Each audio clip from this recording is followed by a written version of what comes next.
Volume 1, Prologue. Light rapidly faded away as the darkness began to swallow him. Hajime Nagumo's face twisted in terror as he stared at the vanishing light above him. He desperately shot out his hand, grasping at the light he knew he could never truly grab hold of. He felt his nether regions tense up as he fell freely through the darkness. The chasm he'd fallen into was so deep that it seemed almost as if he was falling down to the pits of hell. And the light he was staring at was the portal to the world of the living. He'd fallen down a massive tear in the earth while he'd been exploring a dungeon. The hole was so deep that he kept falling long after the tiny pinprick of light had shrunk to nothing. His entire life flashed before his eyes, with nothing but the sound of wind rushing past accompanying his plunge to the hellish depths below. Let us turn back the clock a bit and recount how a young Japanese boy found himself in a world that was far too cruel and heartless for the word fantasy to be an accurate descriptor. After all, the harsh and unfair events he'd experienced, and was still experiencing, were a bit too bereft of the wonderful hopes and dreams one imagined when they heard that word. Monday, quite possibly the most depressing day of the week. Most people were, without a doubt, sighing heavily as they lamented the beginning of the week and the end of their glorious weekend. Hajime Nagumo was no exception. However, in his case, his depression was multiplied by the fact that school was not just a pain, but a veritable hell. As always, Hajime barely managed to arrive just before the bell for first period rang. He somehow managed to steady his sleep-deprived body and open the door to his classroom. He found himself on the receiving end of a multitude of scornful glares and annoyed tongue clicks from a majority of the male students as soon as he set foot in the classroom. None of the female students seemed all too pleased to see him either. It would have been fine were they simply ignoring him, but they too gave him stares of contempt. Hajime did his best to ignore his classmates and went to his seat, but as always, there were a few students who couldn't resist the opportunity to needle him. "Sup, you gross otaku? Stay up all night playing video games again? I bet you were playing porn games the whole time. Wow, what a creep. What kind of disgusting pervert stays up all night playing porn games?" The boys all laughed, as if they found that statement somehow hilarious. The student who'd first called out to Hajime was Daisuke Hiyama, the ringleader of Hajime's tormentors. Daisuke never seemed to tire of teasing Hajime, as he went up to him on a daily basis. The ones who were laughing wickedly next to him were Yoshiki Seidu, Raikai Kondo, and Shinji Nakano. It was those four who'd always made Hajime's life miserable. As Hiyama had stated earlier, Hajime was indeed an otaku, but he wasn't particularly ugly or obnoxious, so the moniker gross otaku hardly did him justice. His hair was cropped short and kept tidy. Plus, it wasn't as if he had a communication problem of any sort either. Sure, he wasn't the most talkative guy around, but he had no problem responding to people who talked to him. He was a quiet person overall, but not to the point where it could be considered gloomy. He just happened to have an interest in a very specific set of media, namely manga, novels, video games, and movies. While it was true that public opinion of otakus hadn't been very positive as of late, at most being an otaku usually earned you a few looks, not that kind of targeted bullying. So why did all the male students hate Hajime so? The answer was simple. "Good morning, Nagumo-kun. You barely made it on time today, too. I think you should at least make an effort to come earlier." One of the girls smiled softly as she walked up to Hajime. She was one of the few people in the whole school who treated him kindly, and also the reason everyone hated him. Kaori Shirasaki, one of the most popular girls in school and beautiful enough to be considered a goddess by many. She had sleek, black hair that went all the way down to her waist, and large, alluring eyes filled with kindness. Her small nose sat perfectly upon her face, and her pink lips were the epitome of perfection. She always seemed to have a smile on her face, and her knack for looking after others combined with her strong sense of responsibility made her one of the most respected students at Hajime's school. Moreover, she was tolerant and understanding to a fault, to the point where no one had ever even seen her look unhappy before. And, for whatever reason, Kaori had taken an interest in Hajime. Most people assumed Hajime was a terrible student because he always slept in class due to his frequent all-nighters. In truth, he had pretty average grades. And, since Kaori was always looking after other students, they believed that was the reason she talked to him. Had her overtures convinced Hajime to become a better student, or had he naturally been a better-looking guy, the other kids might not have minded Kaori's interest in him as much. As it was, though, he was sadly as average-looking as one could get, and his favorite motto was, "Hobbies over real life," so obviously his attitude towards school had shown no signs of improvement either. As it was, the other average-looking male students of his class couldn't stand the fact that Hajime was so close to Kaori. "Why him and not us?" they thought. Meanwhile, the other girls simply thought he was being rude to Kaori. They were unhappy that he wasn't even attempting to reform his habits. Good morning, Shirasaki-san." Hajime's face stiffened up as he felt the bloodthirsty glares of his fellow classmates, and he awkwardly returned Kaori's greeting. In contrast, Kaori smiled happily as she looked at him. "Why do you always look at me like that?" Hajime despaired as he felt the gazes of his classmates burn into him. Hajime was honestly bewildered. He didn't understand why the most beautiful girl in school cared about a guy like him. To him, it seemed like there had to have been something more than just her natural disposition to help others. Of course, he wasn't so conceited as to believe she might possibly have any romantic interest in him. Hajime was well aware of the fact that he'd given up a great deal of things to live a life fully devoted to his hobbies. He knew his appearance, grades, and athletic ability were all utterly average. There were a whole host of guys better than him who were far more suited to be her partner, even just among her acquaintances, which was why he found her behavior so puzzling. "Honestly, I just wish you'd realize you're the reason everyone hates me right now," Hajime screamed inside his head. However, he didn't give voice to his thoughts. He knew that some of his classmates would no doubt drag him out behind the gym once classes were over if he ever dared to do so. The moment Hajime finished his conversation with Kaori, 3 new people walked up to them. They'd been watching the two of them like vultures, waiting for him to finish talking. Among this new group was, of course, one of the better guys who'd been mentioned previously. "Good morning, Nagumo-kun. Must be rough staying up that late every day. Looking after him again, Kaori? You're really too nice for your own good. Seriously, talking to a failure like him's a total waste of time." The only person who'd greeted Hajime out of the 3 was Shizuku Yigashi, Kaori's best friend. Shizuku's black hair was tied back in her trademark ponytail. Her almond-shaped eyes give her a rather sharp look, but deep within her gaze dwelled a kindness that made her seem cool rather than cold. Standing 172 centimeters tall, she was a good deal taller than most of the other girls in his class. That, combined with her well-built body, made her seem like a dignified samurai. And samurai made for a rather apt analogy, as her family actually ran a dojo that taught the Yigashi style. And Shizuku herself was a peerless swordswoman who'd never lost a single kendo tournament. In fact, she'd been featured in magazines before and had a rather rabid fan base. The press even took to calling her the modern samurai beauty. Many of the younger female students had started calling her one-sama in an almost worshipping manner.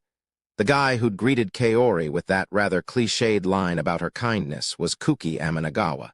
He was perfect in almost every way. Great at sports, handsome, and had outstanding grades to boot. Even his name sounded heroic. Written with the characters for light and radiance, it gave off a rather dazzling impression. He had flowing brown hair, soft features, stood 180 centimeters tall, and despite his slender frame still had noticeable muscles. He was kind to everyone he met, and had a strong sense of justice, or so he thought anyway. Like Shizuku, he'd attended the Yigashi dojo since he was in elementary school and was skilled enough to have competed in national tournaments. He and Shizuku were childhood friends. Dozens of girls had fallen for him, but because he was always hanging around Shizuku and Kaori, very few had ever worked up the courage to confess. However, he still received at least 2 confessions a month from girls that didn't go to Hajime's school. A real Casanova through and through. The last guy, who'd lazily added on his own comments to Kuki's line, was Ryutaru Sakagami, Kuki's best friend. Ryutaru had short, trimmed hair and a gaze that seemed at once both cheerful and stern. He stood 190 centimeters tall and had a massive, bear-like frame. As his build suggested, he was a musclehead who didn't have much delicacy. Because of his love for hard work and hot-blooded actions, he disliked Hajime, who spent all his time in school sleeping. Ryutaru gave Hajime no more than a single glance before huffing disdainfully and ignoring him. "Good morning, Yigashi-san, Amanagawa-kun, and Sakagami-kun. Well, you know what they say, you reap what you sow. It's my own fault for staying up all the time." Hajime smiled wryly as he greeted Shizuku and the others. The two guys glared daggers at him, their eyes all but screaming. "What gives you the right to talk to Yigashi-san so casually like that, huh?" Shizuku was nearly as popular as Kaori, after all. "If you realize it's a problem, shouldn't you try and fix it? I don't think it's fair to Kaori to keep letting her spoil you. She doesn't have time to always be looking after you either." Kuki warned Hajime sternly. Kuki also clearly thought Hajime was a failure of a student who was simply squandering Kaori's kindness. Hajime desperately wanted to shout out, "She hasn't been spoiling me. And in fact, I'd really rather she leave me alone." But he knew if he did, his classmates would escort him somewhere quiet after school. Kuki was the kind of person who always thought he was right too, so Hajime simply shut his mouth and didn't utter a single response. Besides, there was really nothing to fix. Hajime had already decided to make his hobbies the centerpiece of his life. His father was a game designer and his mother a girls' manga author, so he'd worked part-time at both their workplaces to gain experience in the field. With his experience and interests, most employers were interested in him as he required no extra training, and his plans for the future were all perfectly laid out. Hajime firmly believed he was taking his life seriously already, which was why he saw no need to change his habits regardless of what anyone said to him. And if Kaori hadn't started poking her nose into his affairs, he would have been able to quietly graduate school without attracting any attention to himself. "Yeah, I guess. Ahaha." Which was why Hajime simply tried to laugh off Kuki's words. But, of course, the school's goddess had to go and unintentionally drop another bomb. "What are you talking about, Kuki-kun? I'm talking to Nagumo-kun because I want to." The whole classroom broke out in an uproar at those words. If looks could kill, Hajime would have died 100 times over from the withering glares he received from the male students. They ground their teeth as they glowered at him, while Hiyama's crew took it a step further and began discussing what place would be best to drag Hajime during lunch break. I see. You really are far too kind, Kaori." It seemed Kuki interpreted that as Kaori being nice so as to not hurt Hajime's feelings. Though he was perfect in many respects, or perhaps exactly because of that fact, he had one rather glaring flaw. Namely, that he was a little too convinced of his own righteousness. Deciding that correcting him would be too much of a pain, Hajime instead chose to escape from reality by staring out the window instead. "I'm sorry about that. They don't mean any harm by it." Shizuku quietly apologized to Hajime, as she was the only one present that was astute enough to grasp everyone's feelings. Hajime simply shrugged his shoulders and smiled wryly in response. Meanwhile, the bell signaling the start of classes finally rang, and the teacher walked into the classroom. The teacher began the morning announcements, seemingly too used to the turbulent atmosphere in the classroom to care. Then, as always, Hajime drifted off to dreamland as class began. Kaori smiled as she saw Hajime slumber. Shizuku stared at him, amazed, and mused that Hajime was quite the celebrity in a certain sense.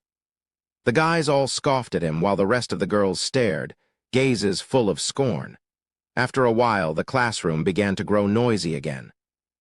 As a habitual classroom napper, Hajime's body had naturally attuned itself to know when to wake up, which was why his hazy consciousness was able to discern from the surrounding noise that it was lunchtime. Hajime rummaged through his bag and brought out his lunch, a simple meal that could be finished in 10 seconds, but still fully sated him. It seemed that most of the lunch buying group had already left for the cafeteria, as there were some people missing from the classroom. A majority of people in Hajim's class usually brought their own lunch, though, which was why around 2/3 of the class still remained. Additionally, it seemed that some of the students had questions for the fourth period social studies teacher, Eiko Hatayama, and were milling about the teacher's podium. Slurp. Gulp.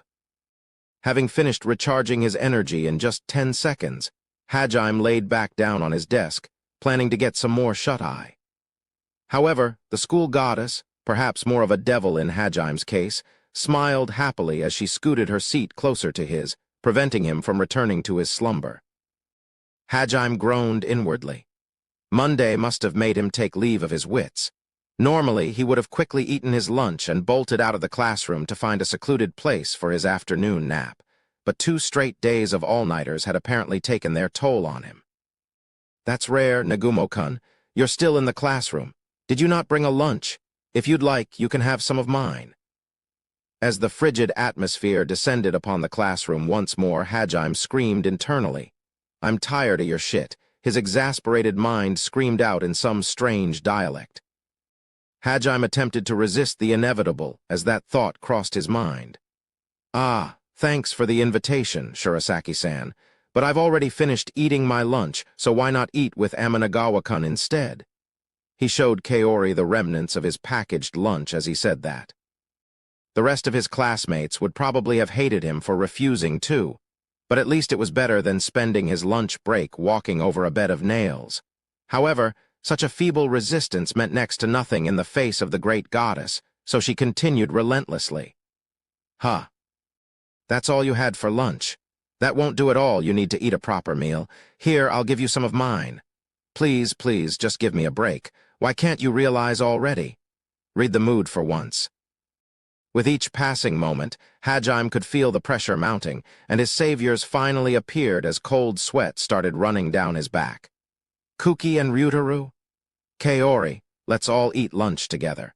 It seems that Nagumo needs some more sleep. And I won't allow anyone to eat Kaori's delicious handmade lunch while half asleep." Kuki flashed Kaori a dazzling smile as he said that pretentious line, but Kaori simply looked puzzled. Kaori was a bit slow, or rather just an airhead, so Kuki's handsome guy appeal was lost on her. "Huh. Why do I need your permission to share my lunch, Kuki-kun?" Shizuku let out an involuntary snicker as she heard Kaori ask that question in such an earnest manner. Kuki began laughing awkwardly and tried to change the subject, but the important point was that the 4 most famous people in school were sitting together with Hajime, and the rest of the class was not at all happy about it. Hajime sighed deeply and continued grumbling to himself. "I wish these guys would all just get summoned to another world or something. I mean, just look at them. They're the perfect party of 4. They even feel like the kind of group that'd get sent to another world. Can't some god or princess or priestess or something just summon them away from here?" Trying to escape from reality, Hajime sent his thoughts out to whatever other worlds were out there. He stood up and was about to give his usual evasive answer when suddenly he froze.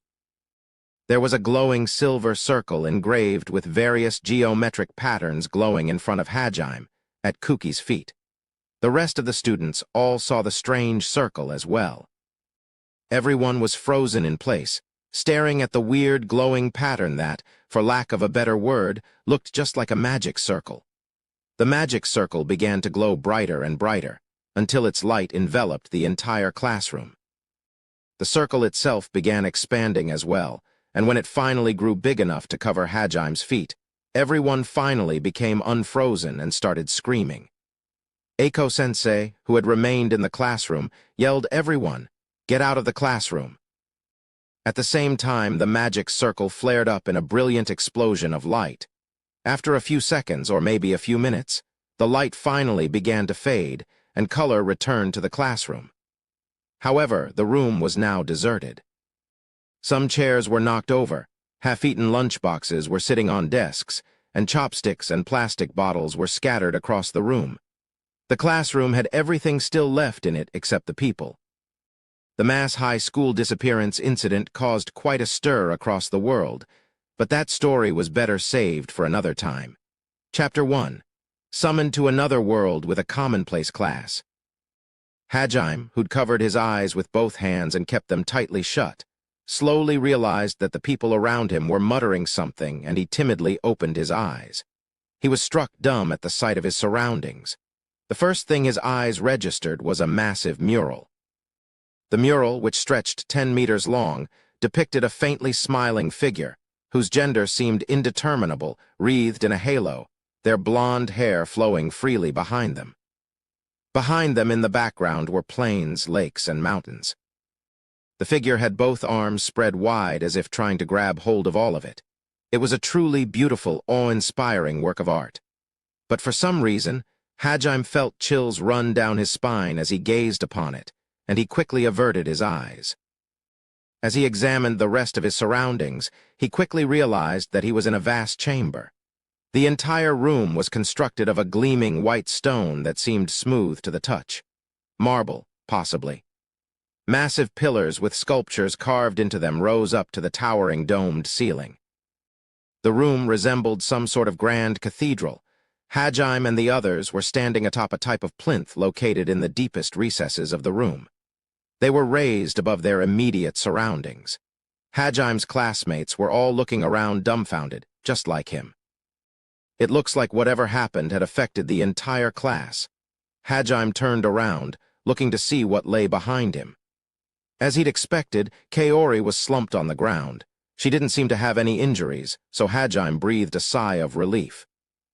After confirming her safety, Hajime returned his gaze to the crowd of people surrounding him, who he assumed would be the ones to provide an explanation for their current situation.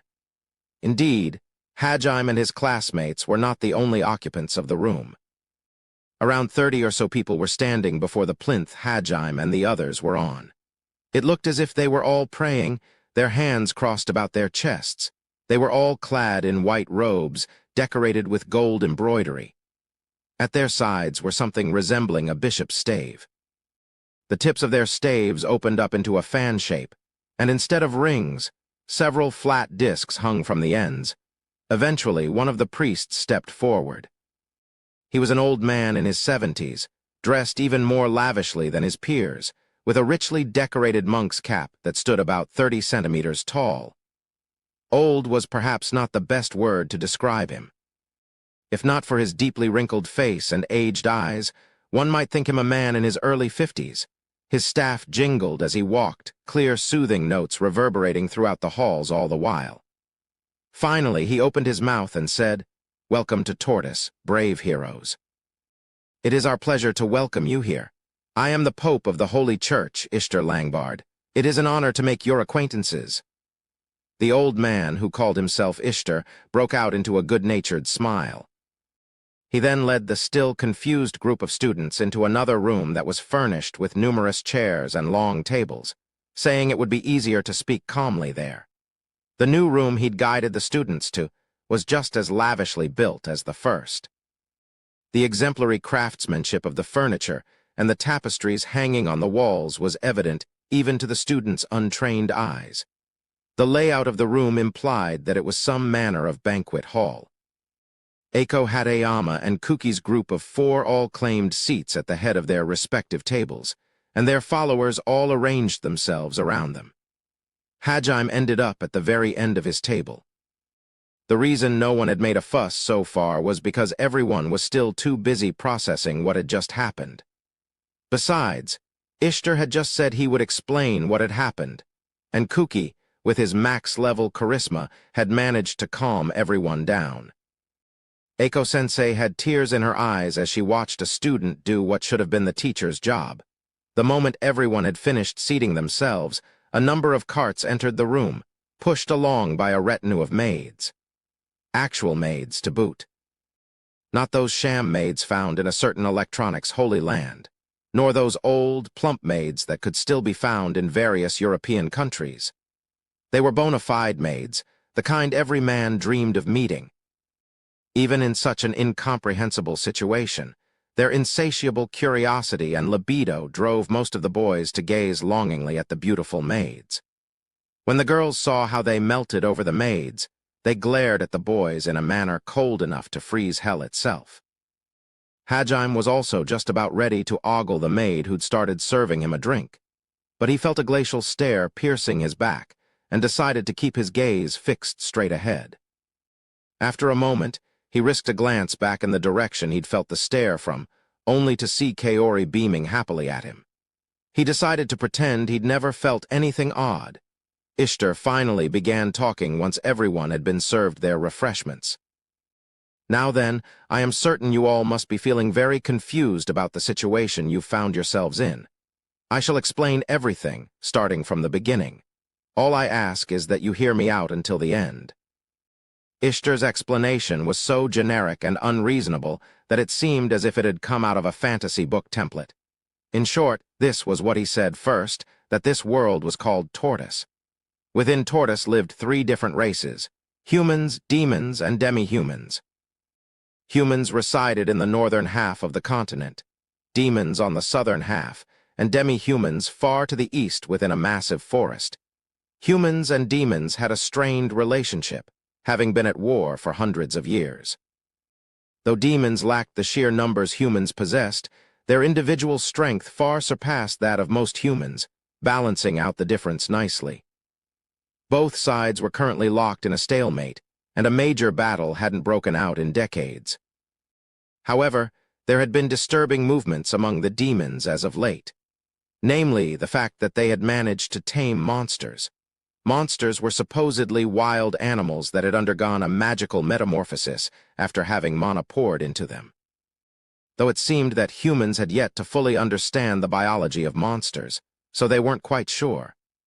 They were apparently very powerful and even capable of using magic, which made them an extremely dangerous threat. Up until that point, very few people had been able to tame such ferocious beasts, and even those who could were unable to handle more than 1 or 2 at a time. However, the situation had changed, which meant that the only advantage the humans had over the demons' numbers had been eliminated. As such, humans faced an unprecedented crisis that threatened the existence of their very race. The one who summoned you all here was the blessed Lord Ehet. He is the guardian deity of us humans and the one true God of the Holy Church, the supreme ruler who created the world itself. I suspect Lord Ehet grew aware of our plight. He realized that humanity was doomed to annihilation, so he summoned you here in order to prevent such a disaster. You heroes are humans from a world greater than ours, and therefore carry within you strength that surpasses the humans of this world. Ishtar paused for a moment before continuing hesitantly. Or at least, that is what was shown to me in a divine revelation. Regardless, I implore you all to do as Lord Ehet has willed you. Please defeat the demons and save the human race from destruction. He seemed almost in a trance as he said that. He had to have been remembering the time he received that divine revelation. According to Ishtar, over 90% of humans revered the creator god Ehet, and those who received his divine visions were without exception given high-ranking positions in the Holy Church. As Hajime was mulling over how twisted a world must be for people to happily believe in the will of God. Without question, and how dangerous such a belief was, someone stood up and began hotly protesting Ishtar's words. That someone was the teacher Aiko. "You can't possibly be serious. You're telling these children to go fight in a war. That's absolutely unacceptable. As a teacher, I cannot allow it. Send us back right this instant. These kids all have families back home who must be worried sick. You can't just kidnap them like this." Each of her words dripped with rather evident anger.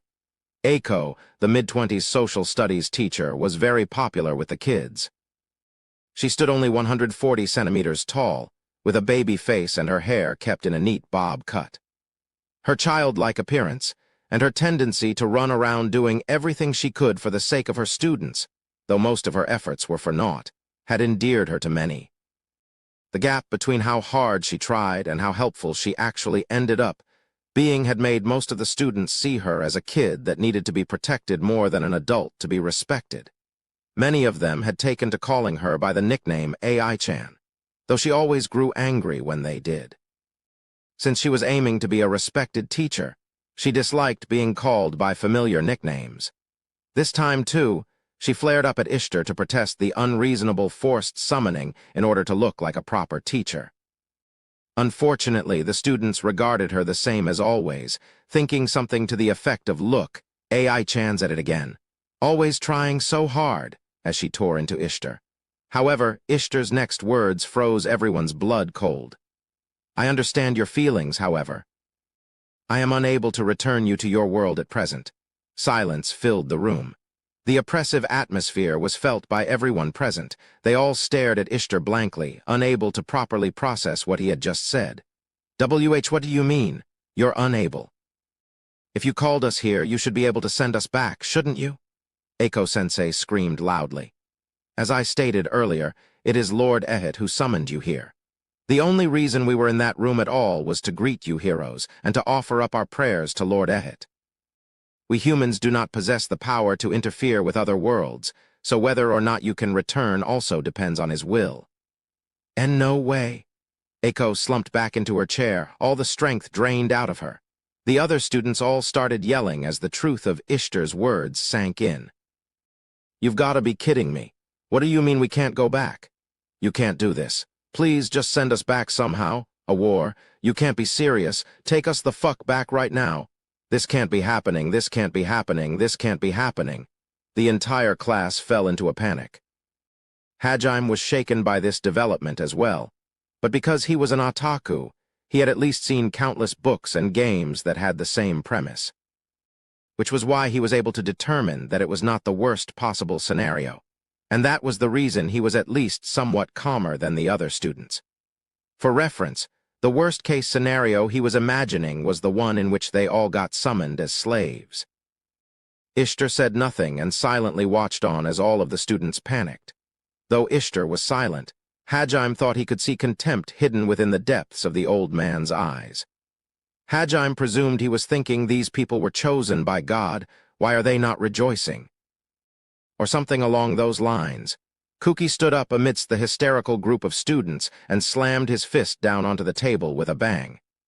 That managed to get the attention of most of the kids. Once he had confirmed that everyone's eyes were on him, Kuki began speaking. Everyone, there's no point in complaining to Ishtar. There's nothing he can do about it now.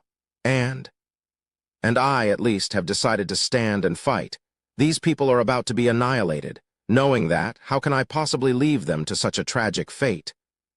And besides, if we've been summoned here to save humanity, it's possible we'll be allowed to go back once we've saved them. Well, Ishtar-san, do you think that's possible? It is as you say. Lord Ehet is not so unkind that he would ignore a request from his chosen heroes. And we've all gained some amazing powers, right? Ever since I arrived here, it's felt like I've somehow grown way stronger. Yes, that is correct. It would be safe to assume that each of you have the equivalent strength of anywhere from a few to few dozen regular men. All right, then we should be fine. I'm going to fight. If we save everyone, then we can go home. So just you watch. I'm going to save everyone, including us. Kuki clenches his fists tightly as he proclaimed his noble intentions, flashing an almost sickeningly dazzling smile at the end. At the same time, his overwhelming charisma started taking effect. Students who were despairing mere moments ago began to regain their sense of composure. They all looked at Kuki with wonder, as if they were staring at hope itself. Most of the female students had adoration mixed into their gaze as well. Heh, knew you'd say that. Still, I'd be worried letting you go off on your own, which is why I'm coming with you. Ryutaru, looks like that's the only choice we have right now. It pisses me off that we don't get any real say in the matter, but I'll help too, Shizuku. If Shizuku-chan's going to fight, then I will too. Kaori. The usual group of friends all chimed in their support for Kuki. Swept along by the flow, the rest of the students naturally all agreed to fight as well. Eiko-sensei was in tears as she ran between her students, imploring them to stop. However, she was ultimately powerless, completely unable to keep Kuki's charisma from infecting the rest of the class. In the end, everyone agreed to help fight in the world's war. However, most students probably had no idea what war was really like, nor did they even want to fathom it. In a sense, they might have just been trying to escape from reality to preserve their own sanity. Hajime was considering all of those factors as he observed Ishtar out of the corner of his eye. Ishtar had a rather satisfied smile on his face, something which Hajime took note of. Ishtar had been discreetly monitoring Kuki as he had given his speech, mentally jotting down how he reacted to which words. Kuki, who had always had a strong sense of justice, had reacted quickly when Ishtar spoke of the tragedy that had befallen the human race. And Ishtar had made sure to emphasize the cruelty and brutality of the demons when he saw Kuki's reaction to his words. After all, it was obvious that Ishtar had seen right through Kuki's personality. He had realized who among their group held the most influence. Hajime supposed that as the top leader of a global religious institution, it stood to reason that Ishtar would be so discerning, but he still mentally filed him away as someone to watch out for. Regardless, since they had chosen to assist the humans in their war, they now needed to learn how to fight. No matter how amazing their newfound powers were, they were still high school students that had been living in the peaceful country of Japan. It would have been impossible for them to just start fighting against demons and monsters without any training. However, it seemed Ishtar had prepared for that eventuality as well, since he explained to the students that there were people ready to receive them in the Heilig Kingdom. Said kingdom was apparently at the foot of the Divine Mountain, and the temple they were currently in was the head temple of the Holy Church that stood at its summit. The kingdom had very close ties with the Holy Church.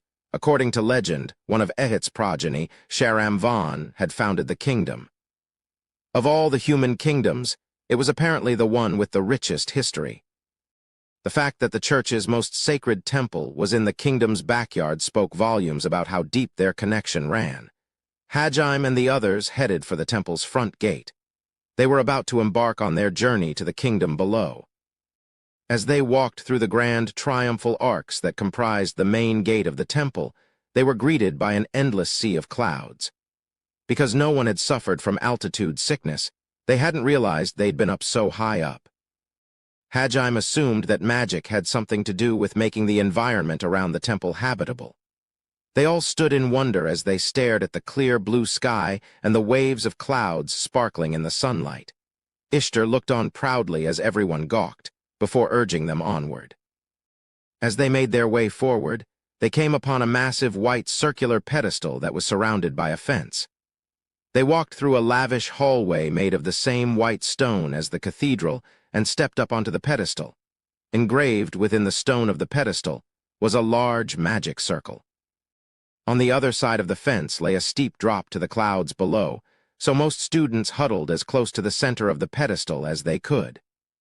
But they were unable to restrain their curiosity and timidly glanced around their surroundings despite their fear. As they were looking around, Ishtar began to chant, "Faith is the key that opens the road to heaven, celestial path."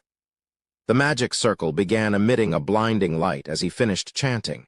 The entire pedestal began gliding down toward the ground as if attached to some invisible cable. It appeared that Ishtar's chant had been an activation signal of sorts. It functioned exactly like a fantasy cable car. The students all started clamoring excitedly as they saw their first display of magic. There was quite the ruckus when they passed through the sea of clouds, too. Once on the other side, the students could finally make out the ground below. Directly below them was a huge city, or rather a small kingdom. A huge castle that looked as if it were jutting out of the mountainside lay at its center, with the rest of the city spreading outward in a circle. The capital city of Heilig. The magical cable car seemingly ran from the Holy Church down to the roof of one of the castle's towers via some aerial pathway. Hajime smiled sardonically at the extravagant theatrics. The entire journey had clearly been crafted to resemble God's disciples descending down from heaven, or some such feat. It was quite likely that with a display so ostentatious, some of the more ardent believers would come to worship not just Hajime and his companions, but the priests of the order who had escorted them down as well. Hajime recalled what he had read in history books about pre-war Japan, a time when religion and politics were very closely tied to each other, and it was those very ties that had brought about a great tragedy. In the end, it was quite possible that this world was even more twisted than ancient Japan was. After all, this was a world in which a supernatural being powerful enough to interfere with other worlds existed. It wouldn't have been surprising at all if the whole world literally revolved around God's will. This entire world, including everyone's chances of returning home, all rested in the palm of God's hand. As the outline of the capital grew more detailed, Hajime felt an inexplicable sense of unease well up inside him. He shook away the oppressive thoughts and reminded himself that he had to focus on doing what he could for the time being. The moment they landed atop the royal palace, Hajime and the others were escorted to the throne room. The hallways they passed on their way were every bit as ostentatious as the temple had been. Along the way they passed by knights, servants, maids, and government officials. Everyone who passed gazed at the students with a mixture of awe and wonder. It seemed that most people were aware of who the students were. Hajime's sense of unease continued to increase, and he furtively followed behind everyone at the end of the procession. Ishtar and the party of heroes finally found themselves standing before a pair of massive double doors, into which numerous beautiful designs had been engraved. Two guards were standing at attention on either side of the door, and they loudly announced the group's arrival to whomever was waiting within. Then, without waiting for a reply, they swung the doors open. Ishtar leisurely passed through the entrance, clearly at ease. All of the students timidly followed behind him, with the exception of Kuki and his friends, who were seemingly unaffected by the splendor surrounding them. Within the room stretched a long red carpet that ended at the far wall. At its end lay a magnificent chair, or rather throne. Standing in front of the throne was a middle-aged man who radiated an aura of solemn dignity. Next to him was presumably the queen, and next to her were a boy and a girl, both with blonde hair and striking blue eyes. The boy, who was the younger of the two, seemed no more than 10 years old, while the girl must have been around 14 or 15. On the left side of the carpet was a line of soldiers, all clad in armor and uniform. On the right, a line of civil officers. Altogether, there were probably around 30 people waiting in the room.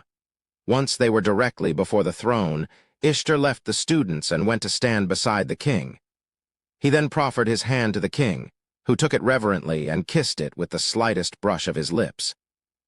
It looked like the Pope was even more important than the king. Hajime sighed inwardly, as he was now certain that God ran the kingdom. A flurry of self-introductions followed after that. The king's name was Alihade S.B. Heilig, and his wife, the queen, was called Luluaria. The blond boy was the Prince Lundel, and the girl the Princess Liliana. Then came introductions for the knight captain, the prime minister, and other important dignitaries. As an aside, the fact that the young prince's eyes were glued onto Kaori the whole time made it clear that her charm worked on the men of this world as well. Once the introductions had finished, a huge feast was laid out, and the students were able to enjoy the dishes of a parallel world.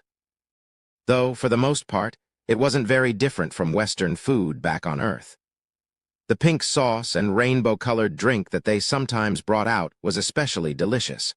Prince Lundel spent most of the meal talking with Kaori, and all the other boys stared on at them worriedly. Hajime secretly hoped the brunt of their jealousy would move away from him and onto the prince instead, though he didn't really expect a 10-year-old boy to have much of a chance with Kaori. After they finished their meal, Hajime and the others were introduced to the instructors they would be training with in return for being clothed and fed by the palace. Their instructors had been chosen from the ranks of active duty knights and court magicians. The king probably wanted to strengthen the relationship between the students and his kingdom for the inevitable war to come. Once dinner and introductions were finished, everyone was led to their own individual rooms. Hajime was certain he wasn't the only one who was dumbstruck by the huge canopy bed he found in his room. The room was so luxurious that he couldn't fully relax, but he'd already experienced quite the hectic day, so he was tired. He flopped down on his bed and fell asleep almost instantly as the tension drained out of him. Training began bright and early the next morning. Everyone was handed a 12 centimeter by 7 centimeter silver plate. As the students stared at those strange plates, the night captain, Meld Loggins, began explaining their function. Hajime wondered if it was really all right to have the night captain be the one to watch over their training, but he supposed that it would be bad for both their image and lives if the kingdom left the party of heroes training in the hands of some amateur. Captain Meld himself seemed to be quite happy to oversee their training, as he laughed heartily and said, "Besides, this gives me a reason to push all the boring paperwork onto my vice-captain." It seemed the captain was perfectly content with his role, though the poor vice-captain probably was not. "All right, you kids all got your plates? We call them status plates. As their name suggests, they take various parameters and quantify them for you.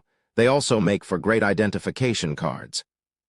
So long as you've got these, you'll be fine even if you get lost somewhere, so hang onto them tight, you hear?" The night captain had a very informal way of speaking. When asked about it, he had simply said, "We'll be comrades fighting together on the battlefield, so no point in being so stiff with each other," and even urged them to speak casually with all the other knights. Hajime and the others found his friendly attitude pleasant. They would have found it awkward to have people far older than them showing them respect anyways.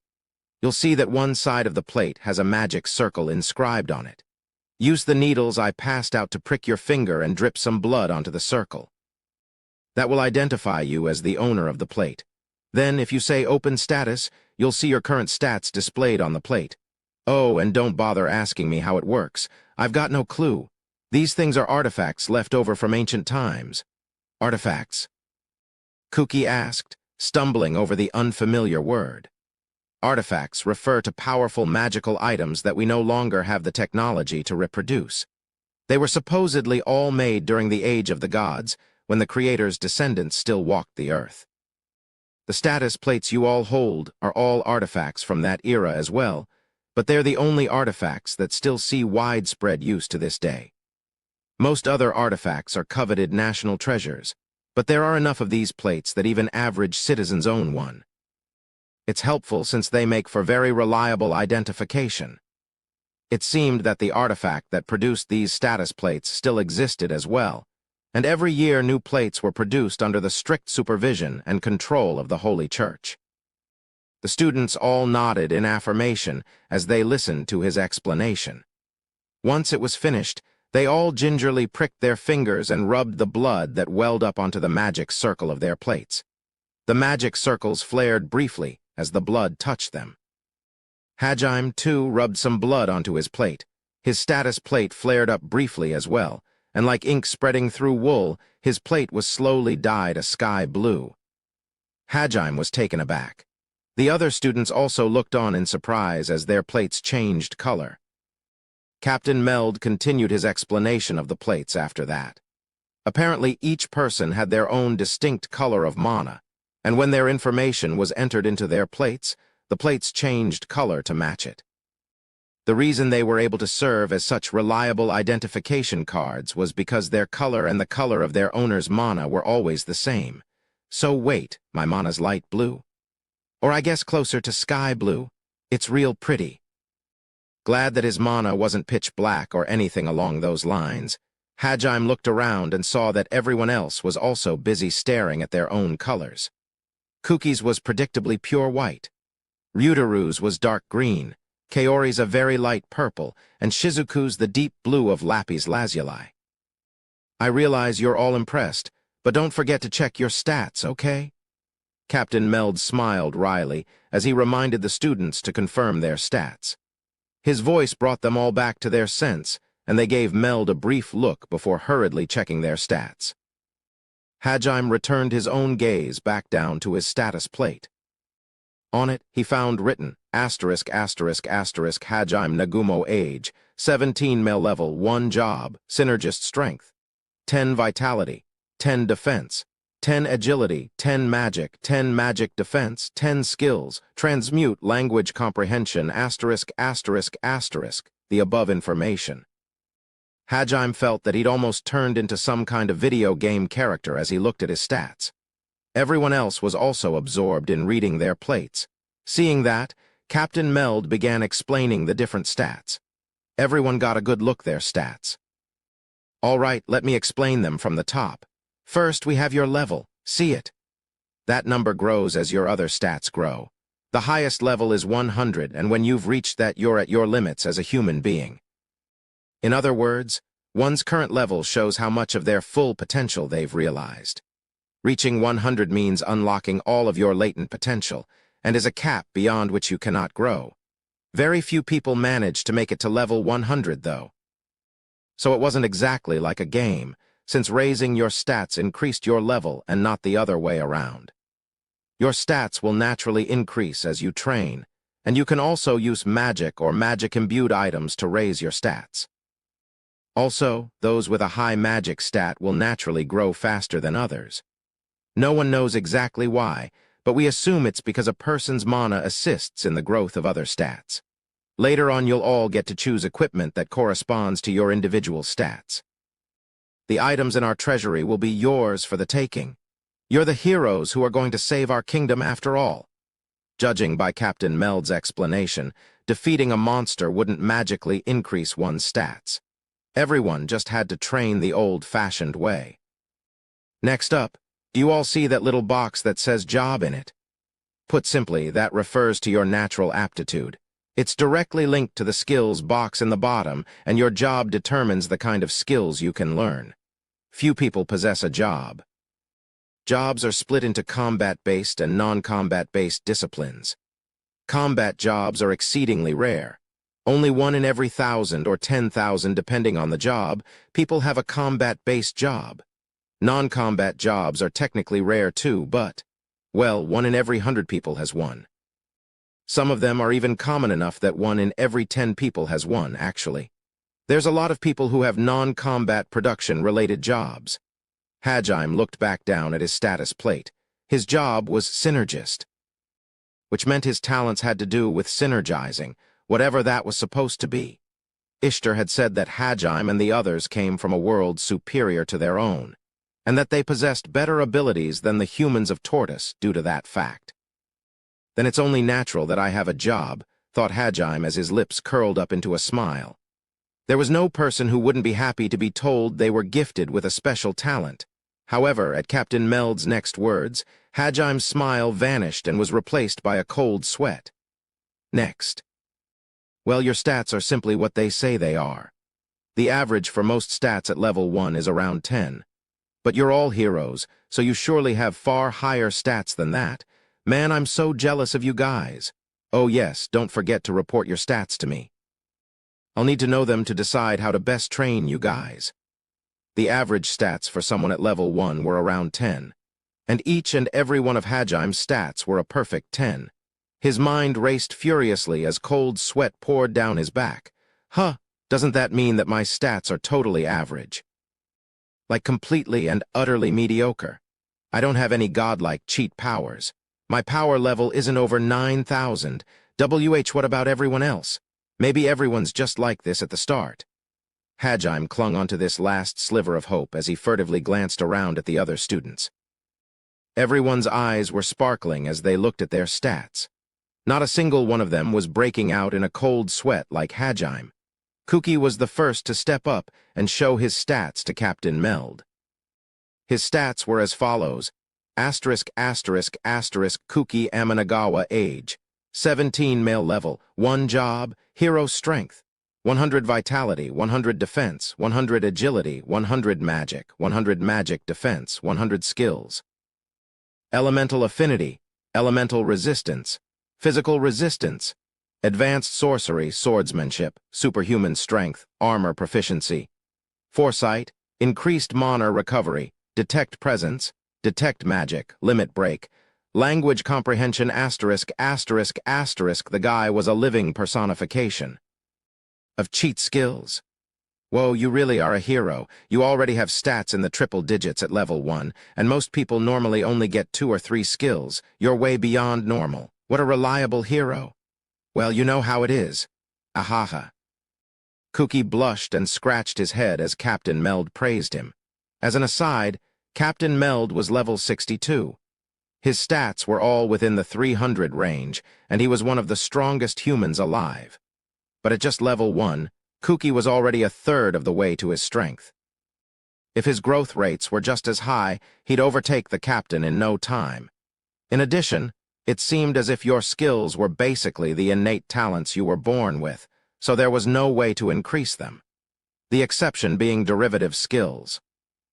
Those were skills that were acquired by spending a lifetime polishing one's talents, something one acquired by surpassing their limits in a certain field.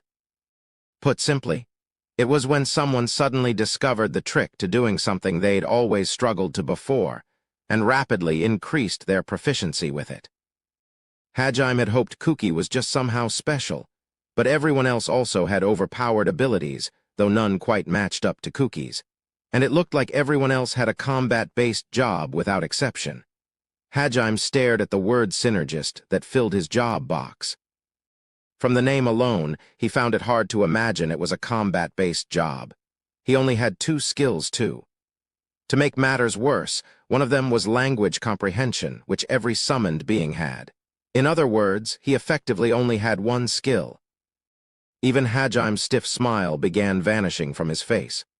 Finally, it was his turn to show his stats, so he presented his plate to Captain Meld. Captain Meld was ecstatic after having seen how ridiculous everyone's stats had been. He was probably elated to have so many overpowered allies. But his smile froze in place when he saw Hajime's plate. He muttered, "Did I just misread it?" and began rapping the plate with his knuckles, then shone some light on it. After staring at it for a long time, he finally returned the plate to Hajime with a complicated expression. Well, you see. A synergist is basically a blacksmith of sorts. It might come in handy if you plan on opening a smithy, but otherwise. Captain Meld muttered out a poor explanation of Hajime's class. Hajime was certain the boys in his class who all hated him would jump at this new chance to belittle him. A blacksmithing class was clearly not a combat-based job. The rest of his classmates all had combat-based jobs, and he highly doubted his particular job would be of much use in battle. Daisuke Hiyama grinned wickedly as he hollered out to Hajime, "Hey, Nagumo. Don't tell me you seriously got a non-combat job. How's a blacksmith gonna fight monsters? Hey, Meld, is this synergist or whatever a rare job?" "No, not particularly. 1 in every 10 people has the class. In fact, all of the craftsmen the kingdom employs have the job. Gimme a break, Nagumo. You're gonna fight with something like that?" Hiyama folded his arms provocatively as he said those words. As Hajime looked around, he could see that most of his classmates, the boys especially, were all laughing at him. Who knows? You never know until you try. "Show us your stats then, if you're so confident. They better be way high to make up for your shitty job." Hiyama had most likely already guessed Hajime's stats from Captain Meld's expression, but he simply wanted an excuse to bully Hajime some more. He possessed quite a nasty personality. His 3 flunkies all jeered at Hajime as well. They were the kind of stereotypical thugs that bullied the weak and groveled before the mighty. Their actions were so clearly malicious that Kaori and Shizuku both glared at them, eyes full of disdain. Despite how smitten they were with her, none of them seemed to realize she disliked such bullying. Hajime lazily handed his plate over to Hiyama. When he saw the stats engraved on it, Hiyama burst out laughing. He passed the plate down to his other underlings, and they all sneered or laughed at Hajime as well. "Biwahaha. What the hell, man? You're like totally average. Actually, 10's exactly average, so I bet there are even some babies out there stronger than you. Hiya-ha-ha-ha, you've got to be kidding me. This guy's not even gonna last 10 minutes. He'd die so fast that you couldn't even use him as a meat shield." Unable to stand it any longer, Kaori opened her mouth to give them a piece of her mind. But before she could get out a single word, someone else began yelling at them. That someone was Eiko-sensei. "Hey, stop laughing at him. I won't allow anyone to laugh at their classmates on my watch. As a teacher, I absolutely will not condone it. Now return Nagumo-kun's plate this instant." The boys were all taken aback by how much anger was visible in Eiko-sensei's small frame. They hurriedly returned Hajime's plate in order to avoid her wrath. Eiko-sensei turned to Hajime and gave him an encouraging pat on the shoulder. "Nagumo-kun, don't worry about your job. Look, I got a non-combat job too, and aside from my job, most of my stats are pretty average too. You're not alone." Eiko-sensei then showed her pink-colored plate to Hajime with a "Here, look." Asterisk, asterisk, asterisk, Hadeama Eiko age.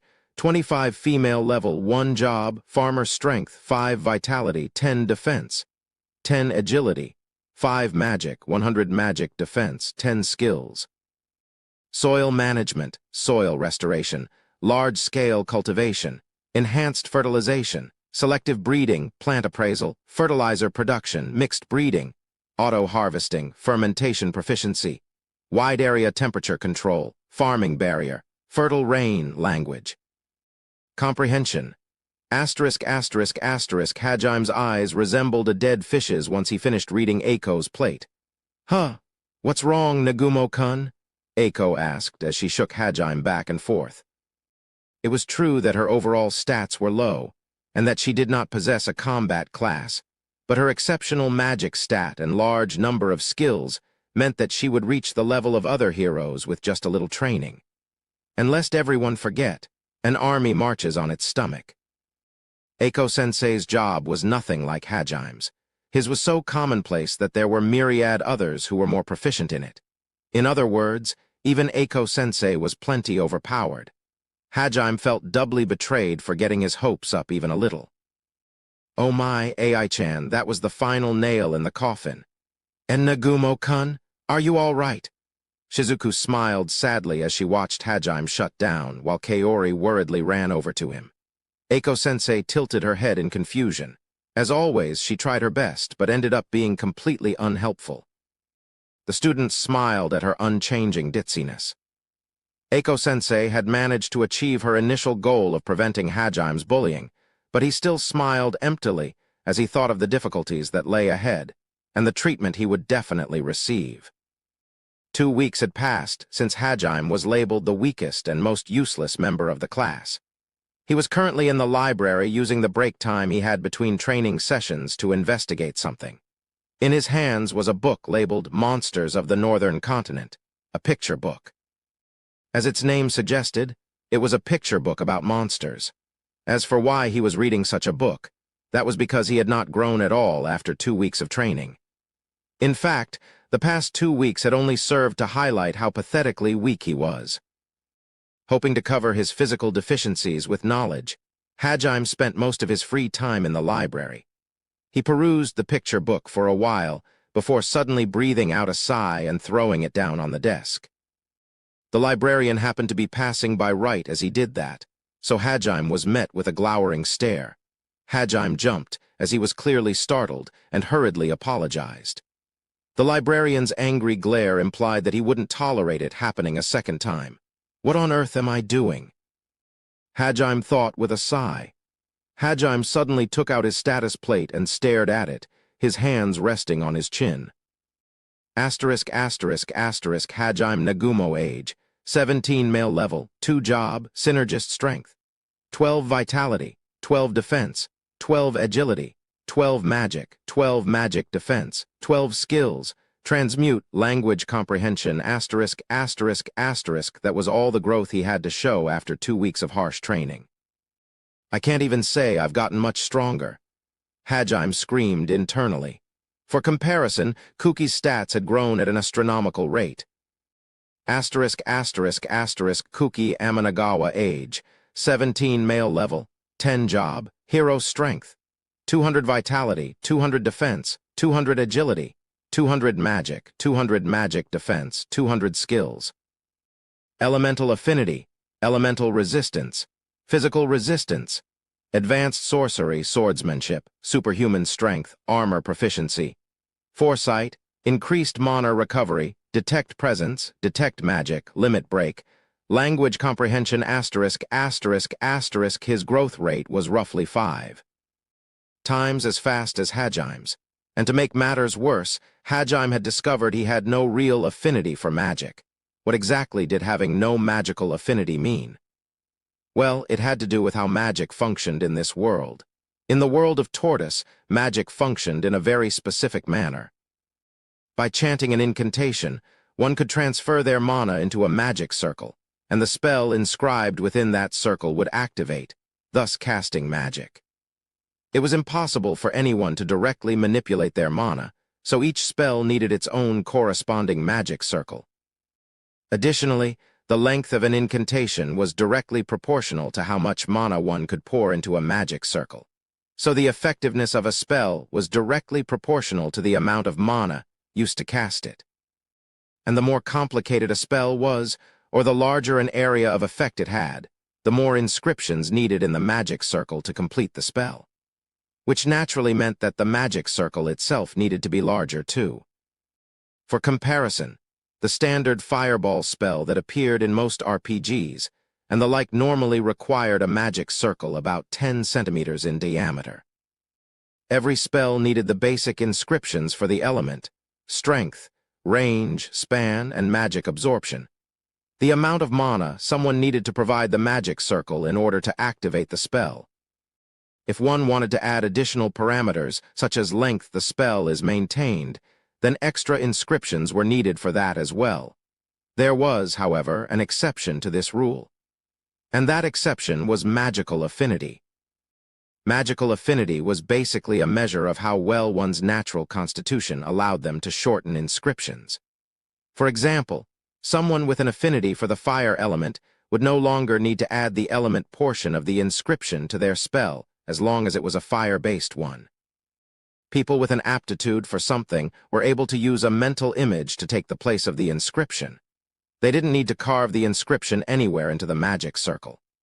By simply imagining flames while chanting the spell, they were capable of adding the fire element to it. Most people had some level of magical affinity, which meant that the above-mentioned 10-centimeter magic circle would generally be smaller. However, Hajime had absolutely no affinity for magic whatsoever, meaning that on top of inscriptions for the basic 5 properties, he had to include inscriptions for the trajectory, spread, and even conclusion for each of his spells. For him, the standard fireball spell required a magic circle 2 meters in diameter, making magic completely impractical in combat. On a somewhat related topic, magic circles came in 2 different types. The more common of the 2 were magic circles drawn onto a special kind of disposable paper. The other type were magic circles carved into specific minerals. The former allowed for many different variations of spells, but they burned out after one use, and their power was generally on the low side. On the other hand, the latter were bulky and limited in the spells they could cast, but they were reusable and far more powerful than their paper counterparts. The staves Ishtar and the other priests carried all had mineral-type magic circles engraved into them. Because of his low stats, close combat was impossible, and because of his lack of magical affinity, he could not rely on magic either. The only skill his job had provided him, transmute, simply allowed him to transform the shape of various ores or forge them together into alloys. It was effectively useless. He was also told there were no useful artifacts for synergists, and was simply given a pair of gloves with related magic circles inscribed into it. After a lot of training, he was finally able to make pitfalls and protrusions in the ground, and the more he trained, the larger he was able to make their sizes, but he had to be in direct contact with the target to activate them. Running up in front of an enemy and then squatting down to put his hands on the ground was no better than suicide, so even those skills were of no real help to him in combat. Over the past 2 weeks, Hajime had come to be treated as a complete waste of space by his classmates. He had attempted to increase his knowledge as a last-ditch attempt to somehow become useful, but even that prospect seemed to have dim hopes, so he sighed more and more frequently as time went on. If I'm going to be useless around here, I might as well just go out on a journey or something, Hajime thought as he stared out the library window. He had reached the end of his rope. Hajime had spent the last 2 weeks devoting himself more than anyone else to the lectures they were being given about the world, spending all his time thinking of where to go. I'm thinking the land of demi-humans would probably be best. I can't really say I've been to another world if I haven't even seen a single pair of animal ears. But supposedly, their territory is really deep within the sea of trees. And they're apparently discriminated against everywhere, so aside from a few slaves, you don't really see many of them outside their homeland. According to what Hajime had learned so far, the demi-humans were harshly discriminated against, so they lived deep within the Haltina woods to avoid contact with other people. They were supposedly discriminated against because they didn't possess any mana. Legend stated that starting with Ehit, each of the gods shaped the very foundations of the world with magic. The magic everyone used now was supposedly a deteriorated version of the power the gods once held. For that reason, it was common belief that magic itself was a gift from the gods. Of course, said belief was strengthened by the fact that the Holy Church preached it as the truth. Because of that, demi-humans, who didn't possess mana and were unable to use magic, were seen as wicked creatures who'd been abandoned by the gods. This had naturally led Hajime to question, but what about monsters? However, it seemed that monsters were simply thought of as natural disasters, so no one considered them creatures who had received God's blessing or anything along those lines, and they were seen as nothing more than wild beasts. What a convenient interpretation, Hajime thought, clearly disgusted. Even worse, though the demons all worshipped a god different from the humans' Lord Ehit, they too discriminated against the demi-humans. Demons supposedly had a far higher magical affinity than humans, so they were able to cast spells with much shorter incantations and smaller magic circles than them. They resided in the center of the southern continent, in the demon kingdom of Garland. Though few in number, it seemed that even children in the kingdom were capable of wielding powerful offensive magic. So, in a way, every single citizen of the kingdom was a soldier. The humans of this world saw the demons who worshipped a different god as their mortal foes, thanks to the teachings of the Holy Church, and despised the demi-humans as godless vermin. And apparently the demons were no better. Though he couldn't be sure, Hajime guessed the demi-humans just wanted to be left alone. It made sense considering how exclusive the other two groups seemed to be. If navigating the huge sea of trees seems impossible, then maybe I should try for the Western Ocean instead. If I'm remembering right, there's a city called Arifureta that sits by the sea. If I can't get my fill of animal ears, then I at least want to see some mermaids. Fantasy creatures like those are every man's dream. Plus, I want to see what the seafood's like in this world. The coastal city of Arifureta was home to a group of demi-humans known as seamen, and rested on the shores of the Western Ocean. They were the only group of demi-humans that the kingdom sheltered. The reason being that the city produced about 80% of the kingdom's seafood. Such a practical reason. What happened to them being a godless race? Hajime had thought sarcastically when he had first heard about them. But in order to get to the Western Sea from his location, one first had to cross the Grun Desert. Two important locations that were used as waypoint markers for traders in the desert were the Oasis Dukedom of Ankaji and the Grand Grun Volcano. And the Grand Grun Volcano was one of the 7 labyrinths of the world.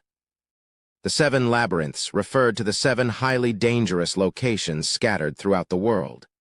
To the southwest of the Heilig Kingdom, between the capital and the Grun Desert, lay another one of them, the Great Orcus Labyrinth. The previously mentioned Haltina Woods was also another one of these labyrinths. Though they were called the 7 labyrinths in truth, only 3 of them had ever been documented. The rest were places that were believed to exist due to evidence provided in ancient books and other such manuscripts.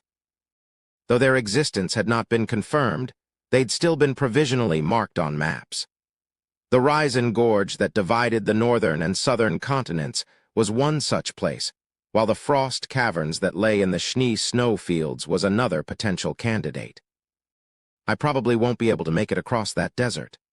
In that case, the only way I'll ever get to see demi-humans is if I go to the Empire and see the slaves they have, but I'm not sure I could bear to see those poor animal ears suffering as slaves. The empire he'd referred to was the Holscher Empire. It was a country that had been formed 300 years ago during one of the larger wars between the humans and demons. It had been formed by a certain mercenary group, and was a militaristic country that boasted a large population of adventurers and mercenaries. They held to the doctrine that might makes right, and were a country of rather unsavory repute. Its citizens believed in using everything they could to further their own ends, whether that meant demi-human slaves or anything else, so the slave trade flourished there. The empire lay to the east of the kingdom, and sandwiched between them was the independent merchant republic Furin. As the name suggested, they were a neutral city that didn't rely on either country for support. Being a merchant republic, they boasted a vast amount of wealth, and the flow of money played heavily into their politics. It was also what allowed them to remain neutral. It was said that anything one's heart desired could be bought in that city, such was its economic clout. But if I ever want to get back home, I can't just run away. Wait, crap, it's almost time for training.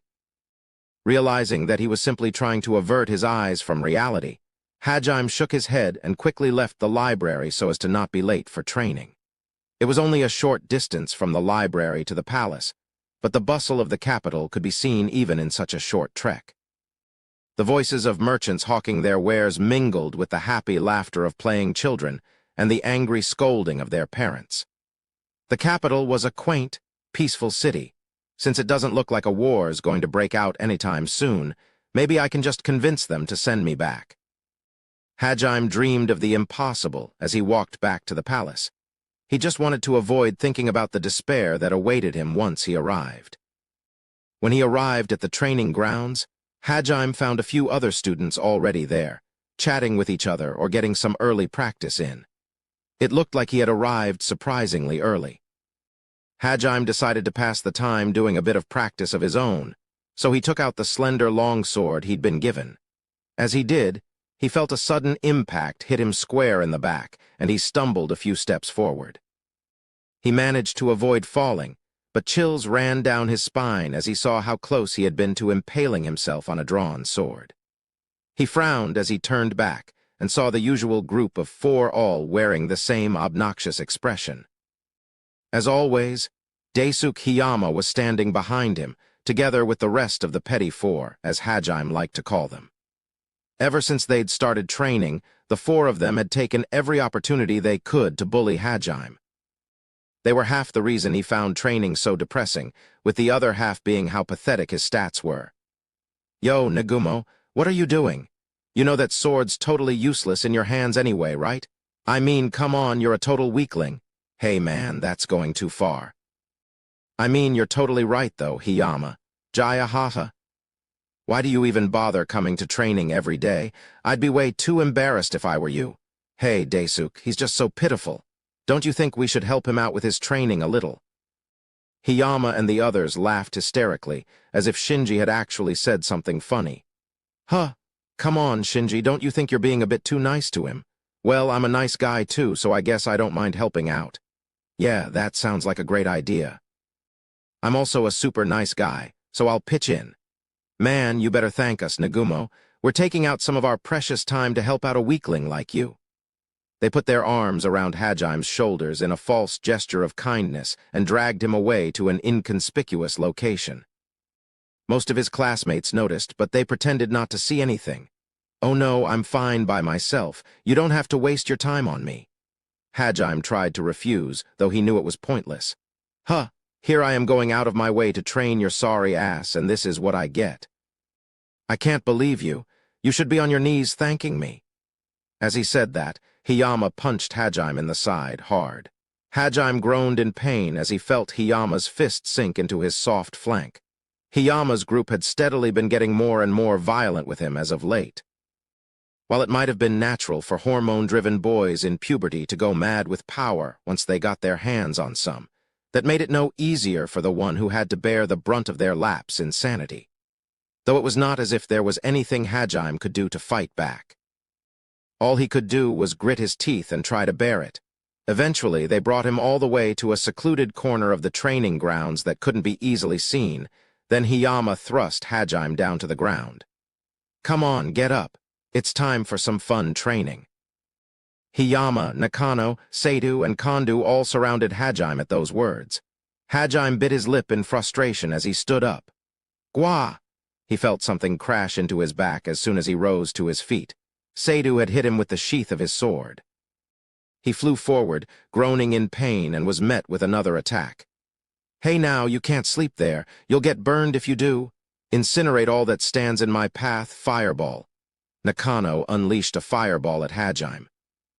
As the impact he'd just received made it impossible for him to get back up right away, Hajime frantically rolled to the side, barely avoiding the incoming fireball. However, Seidu had predicted Hajime would dodge, so he'd cast another spell in his direction. Rend my foes, O wind, wind sphere. The clod of hardened wind hit Hajime just as he was getting up, which made him double over in pain as he was blown back. He collapsed to the ground once more, throwing up. The magic they had cast were all low-level spells with simple incantations. But even weak magic like that hit as hard as a pro boxer's punch. The reason even their weak spells hit so hard was because of their magical affinities combined with the rare artifacts they had received from the king. TCH, I can't believe you're so weak. Are you even trying, Nagumo? Hiyama lazily kicked Hajime in the stomach as he said that. Hajime desperately tried to keep his stomach from emptying itself entirely. The lynching disguised as training continued for a while longer. Hajime bit his lip, cursing his own powerlessness. Maybe he should have fought back, even if he knew he was too weak to truly achieve anything. But Hajime had always been averse to violence. He even had trouble really hating people. He'd always folded when cornered into a situation that seemed as if it might devolve into a fight, always believing that it would end eventually as long as he could put up with it, and that bearing it was always better than fighting back. Some people thought him kind for it, while others simply saw him as a loser. Hajime himself wasn't sure which he was. Around the time the pain had grown nearly unbearable, Hajime suddenly heard a girl's angry voice. "What do you think you're doing?" Hiyama and the others paled when they heard that voice. It was only natural. After all, it belonged to the girl they were all smitten with, Kaori, and not just her. Shizuku, Kuki, and Ryutaru were all with her. Please don't misunderstand anything. We were just helping Hajime with his training. Nagumo-kun? Kaori ignored Hiyama's excuses and ran over to Hajime, who was huddled on the ground, coughing. Hiyama and the others had ceased to matter at all to Kaori when she saw the state Hajime was in. Training, huh? Wouldn't you say that was a bit too one-sided to be called training? Shizuku uttered those words in an icy tone. We were just... Save your breath. No matter how unfit for battle Nagumo-kun may be, he's still our classmate. Make sure you don't do it again, Kuki calmly interjected. If you've got time to be messing around, then work on your own damn skills instead, Ryutaru bellowed. Hiyama and everyone else started giving different excuses as they smiled awkwardly and beat a hasty retreat. Kaori cast some healing magic on Hajime, and he gradually felt the pain recede. Thank you, Shirasaki-san. You saved me. Hajime smiled painfully, and Kaori shook her head at his words, her eyes filled with tears. They always do things like that to you? If so, I'll... Kaori glared angrily in the direction Hiyama and the others ran off to, but Hajime hurriedly stopped her. No, it's not always this bad. I'm fine, really, so please don't mind me. But... Kaori didn't seem fully convinced, so Hajime smiled and said, I'm fine, really. At those words, Kaori reluctantly gave in. Nagumo-kun, if anything else happens, please, for Kaori's sake too, tell us right away. Shizuku said that with a sidelong glance at Kaori, a strained expression on her face all the while. Hajime was about to thank her for her concern, but the resident hero had to go and ruin the mood. But you know, Nagumo, you need to put in some effort of your own. You'll never grow strong if you keep using your weakness as an excuse. I've been hearing that you're spending all your time in the library when we're not training. If I was in your shoes, I'd spend every spare moment training to get stronger. I really think you need to start taking this more seriously, Nagumo. Don't you think Hiyama and the others might have done this because they were trying to fix that frivolous attitude of yours? No matter what Hajime did, Kuki always interpreted it like that. Hajime was dumbstruck for a moment before he remembered that Amanagawa-kun was the kind of person who believed that all people were inherently good, and filtered everything he saw through that world view. To Kuki, it was actually unthinkable on a fundamental level that humans could be so cruel. If that was how he saw everything, then it stood to reason that he believed there was a proper reason behind all cruel acts. Maybe the problem was with the person they were attacking. was a natural conclusion to draw with that kind of mindset. Kuki's words contained no real ill will. His warnings toward Hajime were actually sincere, in fact. That was why Hajime no longer possessed the strength to even try and correct Kuki. Besides, it was pointless to say anything to someone so convinced of their own righteousness. Shizuku knew that as well, so she put a hand over her mouth to stifle a sigh before apologizing to Hajime. Sorry about that. Kuki at least means well. Ahaha, yeah, I know. Don't worry about it. Hajime smiled and replied with the same reassuring words he always did. He slowly stood up, brushing the dust off his clothes. Anyway, it's almost time for training to start. Shall we head back? They all walked back to the training grounds together at Hajime's insistence. Kaori kept shooting him worried glances, but Hajime pretended not to notice. As a man, it felt somewhat wrong to let himself be doted on by a girl the same age. As they returned to the training grounds, Hajime breathed a sigh for the umpteenth time that day. The road ahead certainly looked grim for him. Normally, the students were given free time after training until dinner, but Captain Meld held them back after training had ended on that day. The students all looked at him curiously, and once he had their attention, he proclaimed loudly, "Tomorrow, as part of your practical training, we will be going on an expedition to the Great Orcus Labyrinth. I'll prepare all the necessary equipment you guys will need, but don't think this is going to be anything like the monster hunts you've been going on outside the capital. You guys better prepare yourselves. Get as much rest as possible tonight so you're ready. That's all dismissed." He kept his announcement brief, then left right after he had delivered it.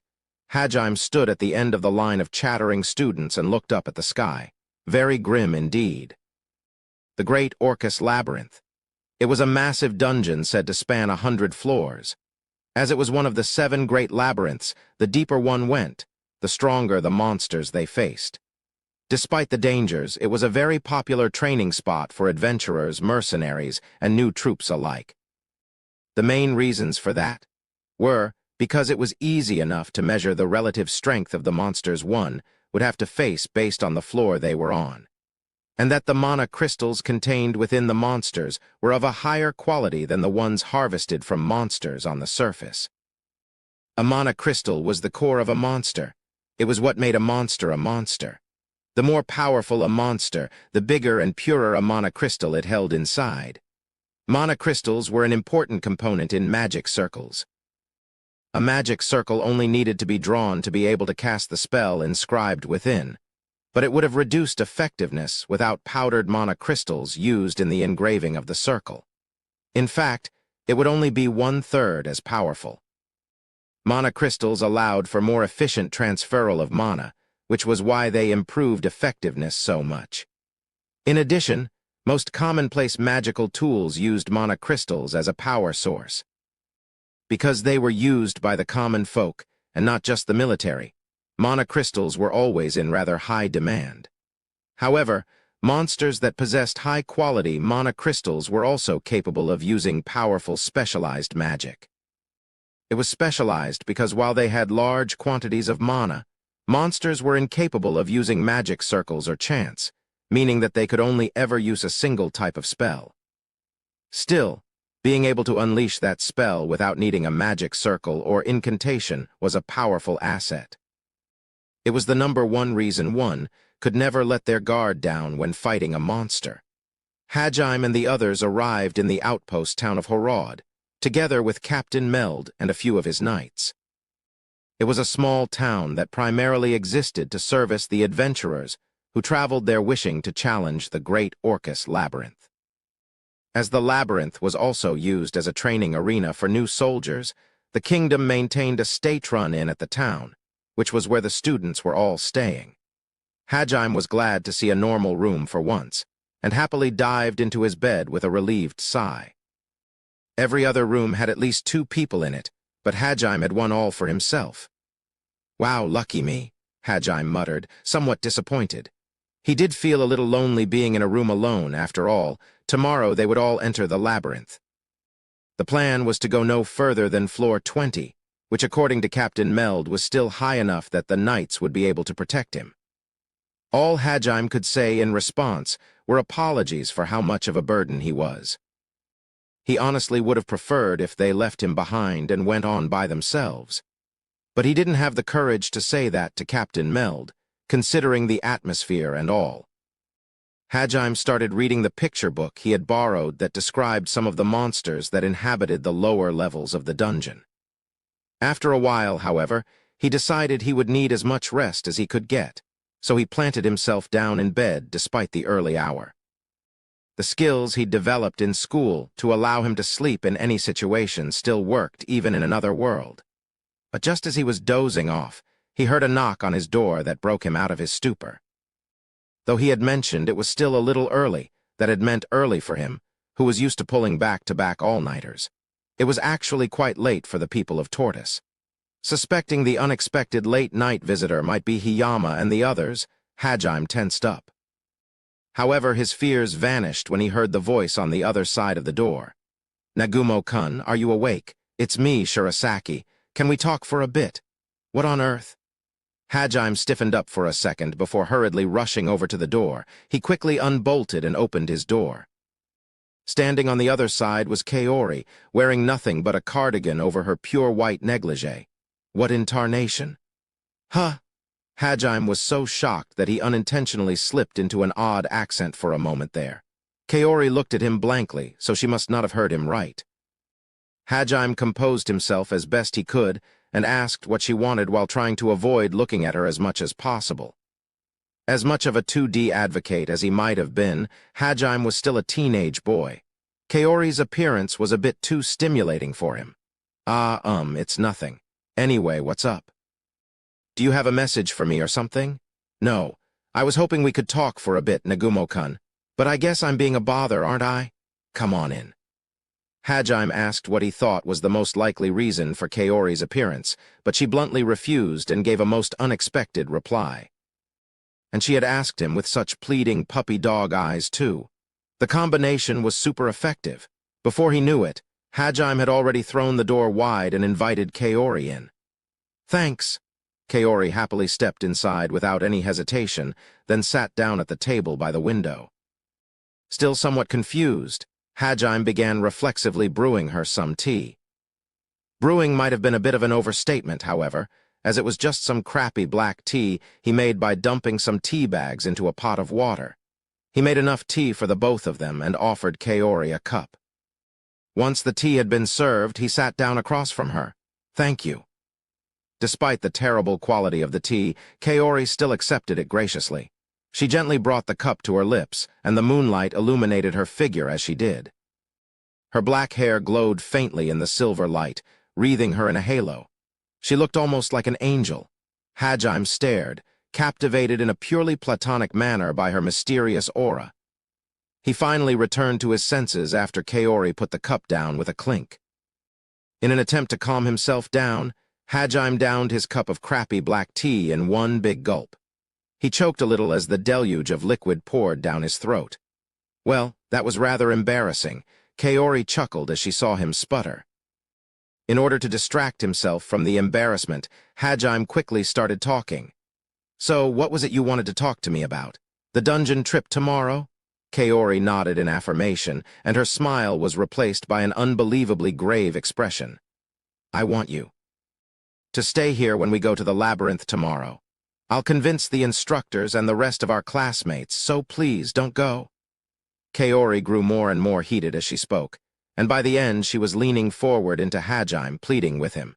For his part, Hajime was utterly bewildered. She seemed a bit too desperate to be someone who just wanted him out of the way because he would be a burden. I do realize I'd just get in your way, but I don't think they'll let me skip out after I've come this far already." "That's not it. It's not because I think you're a burden or anything." Kaori hurriedly tried to correct Hajime's misunderstanding. Realizing she'd gotten a bit too heated, she placed a hand on her chest and took a deep breath. After calming herself down, she softly muttered, "I'm sorry," and began talking once more. You see, I just have this really bad feeling. I was sleeping just a moment ago and I was having this dream. You were in it, Nagumo-kun, but you wouldn't answer even when I called your name. And no matter how much I ran, I could never reach you. Then at the end, Kaori faltered, afraid to say what happened next, but Hajime calmly pushed her to continue. And then at the end, Kaori bit her lip and looked up at Hajime with tears in her eyes. "You vanished." "I see." Silence filled the room. Hajime stared at Kaori, who was hanging her head again. That certainly sounded like a sinister dream. But in the end, it was still just a nightmare. Hajime doubted he could get permission to stay behind for a flimsy reason like that. And even if he could, his classmates would have all condemned him for it. Regardless of how it turned out, he would have had nowhere left to go if he asked, which was why, sadly, Hajime had no choice but to go. He spoke as gently as he could, trying his best to reassure Kaori. "It was just a dream, Shirasaki-san. We'll have Captain Meld's veteran knights with us, along with some ridiculously strong people like Amanagawa-kun. Or rather, a ton, since all of our classmates have pretty broken skills. So much so that I actually pity our enemies a little. You probably just had that kind of dream because you've been seeing just how weak I am up close recently." Hajime's words only seemed to make Kaori even more worried, and if you're still worried, then what? Hajime felt a little embarrassed, but he still looked Kaori in the eyes, then muttered, "Why don't you protect me?" "Eh?" Hajime realized that it was embarrassing for a man to ask such a thing of a girl. In fact, he was blushing bright red from how embarrassed he felt. The moon was shining bright, so the inside of the room was lit well enough that Kaori must have easily been able to see how red he was as well. "Your job was priest, right, Shirasaki-san? That's a job that excels in healing magic, isn't it? So no matter what happens to me, even if I get mortally wounded, you should be able to heal me, Shirasaki-san. So will you protect me, please? That way I'll be fine no matter what happens." Kaori stared at Hajime for a long time after hearing his words. Hajime knew he couldn't turn his eyes away in a situation like that, so he held Kaori's gaze despite nearly dying from the embarrassment of what he'd just said. Hajime had once heard that people's worst fear was the unknown. At the moment, Kaori was scared because she didn't know what it was that was going to attack Hajime.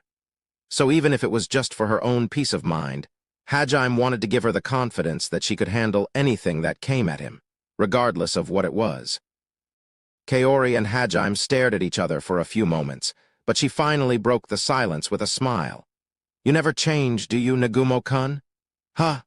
Hajime tilted his head quizzically at Kaori's words, and Kaori chuckled at his confusion. "Nagumo-kun, you met me for the first time in high school, right? But you know, I've known you since the second year of middle school." Hajime's eyes went as wide as dinner plates when he heard that. He racked his brain, trying to remember where he had met her before, but turned up blank. Kaori chuckled again when she saw him groaning to himself. "I knew you, but you didn't know me. I first saw you when you were kneeling on the ground, so it's natural you didn't see me." "KN kneeling?" She saw him in such a pathetic state. Hajime squirmed in embarrassment for a totally different reason when he heard that. Frantically, he tried to remember where he could have possibly kneeled like that in public. Kaori continued her tale while Hajime went through a pantomime of weird expressions. "Yep. You were prostrating yourself in front of a bunch of delinquents. You didn't stop even when they spat on you or poured juice on you, or even stepped on you. Eventually, they just gave up and left. Sorry you had to see something so unsightly." Hajime wished he could just melt into the floor. That was almost as bad as having someone's angsty teenage middle school past brought up again. He could only smile weakly. It was the same awkward smile he'd had when his mom had found his porn collection and neatly organized it on his shelf. However, Kaori looked at him kindly with not an ounce of scorn in her gaze. "That's not true. It wasn't unsightly at all. In fact, when I saw it, I thought you were a really strong and kind person, Nagumo-kun." "Huh?" Hajime couldn't believe what he had just heard. Certainly didn't seem like the proper impression to get from watching a scene like that. Don't tell me Shirasaki-san has some kind of weird fetish for that. Hajime thought, rather rudely. "I mean, you did all that for the sake of a little boy and his grandmother, didn't you, Nagumo-kun?" At those words, Hajime finally remembered. Something like that had indeed happened during his middle school days. A little kid had bumped into some delinquents, and the takoyaki he'd been eating had spilled over their clothes. The guys he had bumped into all snapped, and the boy started crying while his grandmother cowered in a corner. It had been quite the scene. Hajime was just passing by at the time, and he'd planned on ignoring the commotion. However, even after the boy's grandmother gave the delinquents some money, most likely as an apology for ruining the shirt, they continued harassing them. In fact, they got even worse, and by the end of it just snatched the poor lady's wallet right out of her hands. It was at that point that Hajime's body had moved instinctively. But of course, he was someone who hated violence. The only killer moves he knew were the cringy ones he practiced at home after watching action shows. So he did the only thing he could, prostrate himself before them and beg for mercy. It was, of course, unbelievably embarrassing for him, but also surprisingly embarrassing to the ones he was kneeling to. In fact, it was so embarrassing that they couldn't stand it. And as planned, the delinquents did eventually just leave. It's easy for strong people to solve things with violence. People like Kuki-kun can easily fling themselves into trouble and just fight their way out of it. But few people who are weak have the courage to stand up for others, and even fewer could bow down like that for someone else. You know, I was always scared back then. I always made excuses for not helping other people, by telling myself things like I'm not strong like Shizuku-chan, so when I got in trouble, I always waited for other people to come save me instead. Shurasaki-san. That's why I think you're really the strongest out of everyone here, Nagumo-kun. I was really happy when I saw you again in high school, you know. I wanted to become more like you. I wanted to talk to you more, to learn more about you, though you always just fell asleep whenever you were at school. Ahaha, sorry about that. Since he'd finally realized why Kaori always hung around him, and why she held him in such high regard, Hajime blushed and smiled awkwardly. That might be why I'm so worried. You might do something reckless again for someone else's sake, Nagumo-kun. Just like you did when you took on those delinquents. But fine. She gazed at Hajime resolutely. I'll protect you, Nagumo-kun. Hajime looked Kaori in the eyes, then nodded, accepting her resolve. Thank you. Hajime smiled bitterly at the exchange. Their roles as boy and girl had been completely reversed. Though Hajime had to admit, Kaori made for a great hero. That would have made Hajime the heroine, though. As a guy, he wasn't quite sure how to feel about that, so all he could do was smile. They chatted for a while longer, and then Kaori went back to her room. When Hajime finally sank down into his bed, his mind was working furiously. He had to find something he could do at all costs and rid himself of the worthless stigma. He couldn't stay the protected princess forever. Hajime renewed his resolve as he drifted off to sleep. Kaori had returned to her own room after leaving Hajime's. A figure hidden in the shadows watched as she left his room and headed to her own. No one was there to see, when his face twisted into a horrifying expression. The next morning, everyone reported to the plaza that served as the entrance to the Great Orcus Labyrinth early enough that the sun had still yet to rise. The students were all filled with equal parts trepidation and curiosity. Hajime, however, had a more complicated expression on his face. He was also somewhat excited and nervous about his first excursion into a dungeon, but when he saw what the entrance to the Great Orcus Labyrinth looked like, some of his excitement faded. What Hajime had expected was the standard cavern entrance leading into unknown dark depths. However, the sight that greeted him was something that looked more akin to the entrance to a museum, complete with its own receptionist counter. A girl in uniform was checking over the people going in and out of the labyrinth with a smile. It appeared that everyone's status plate was checked at the entrance. That way, the number of casualties could be accurately tallied. With the threat of war looming overhead, the government wanted to avoid losing too many men, so they implemented that policy as one of their countermeasures. Numerous stalls were lined up on the plaza surrounding the entrance, the merchants all competing with each other to show off their wares. It felt almost like a festival. Shallower labyrinths that didn't have as many floors were popular with merchants, since people naturally gathered there.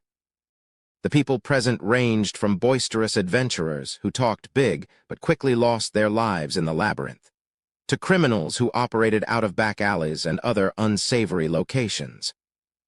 As the government was preparing for war, they didn't want to waste too many resources handling those problems. so they cooperated with the local adventurers guild to keep the area safe. People were selling their wares all the way up to the receptionist's desk at the entrance, which in a sense made life easier for the adventurers who were setting out into the labyrinth's depths. Hajime pulled himself together and scratched his head as he looked around, seeing all of the other students gawking like country bumpkins as they followed Captain Meld in single file, like a row of little ducklings. Once inside, the lively atmosphere that had surrounded them mere moments ago vanished. In front of them was a passage that was a little over 5 meters wide. Though there was no obvious light source, the entire labyrinth was dimly lit, enough that one could vaguely make out their surroundings without the help of a torch or magical item. In truth, the passages were all lit by a special mineral called green glowstone that was buried in the walls.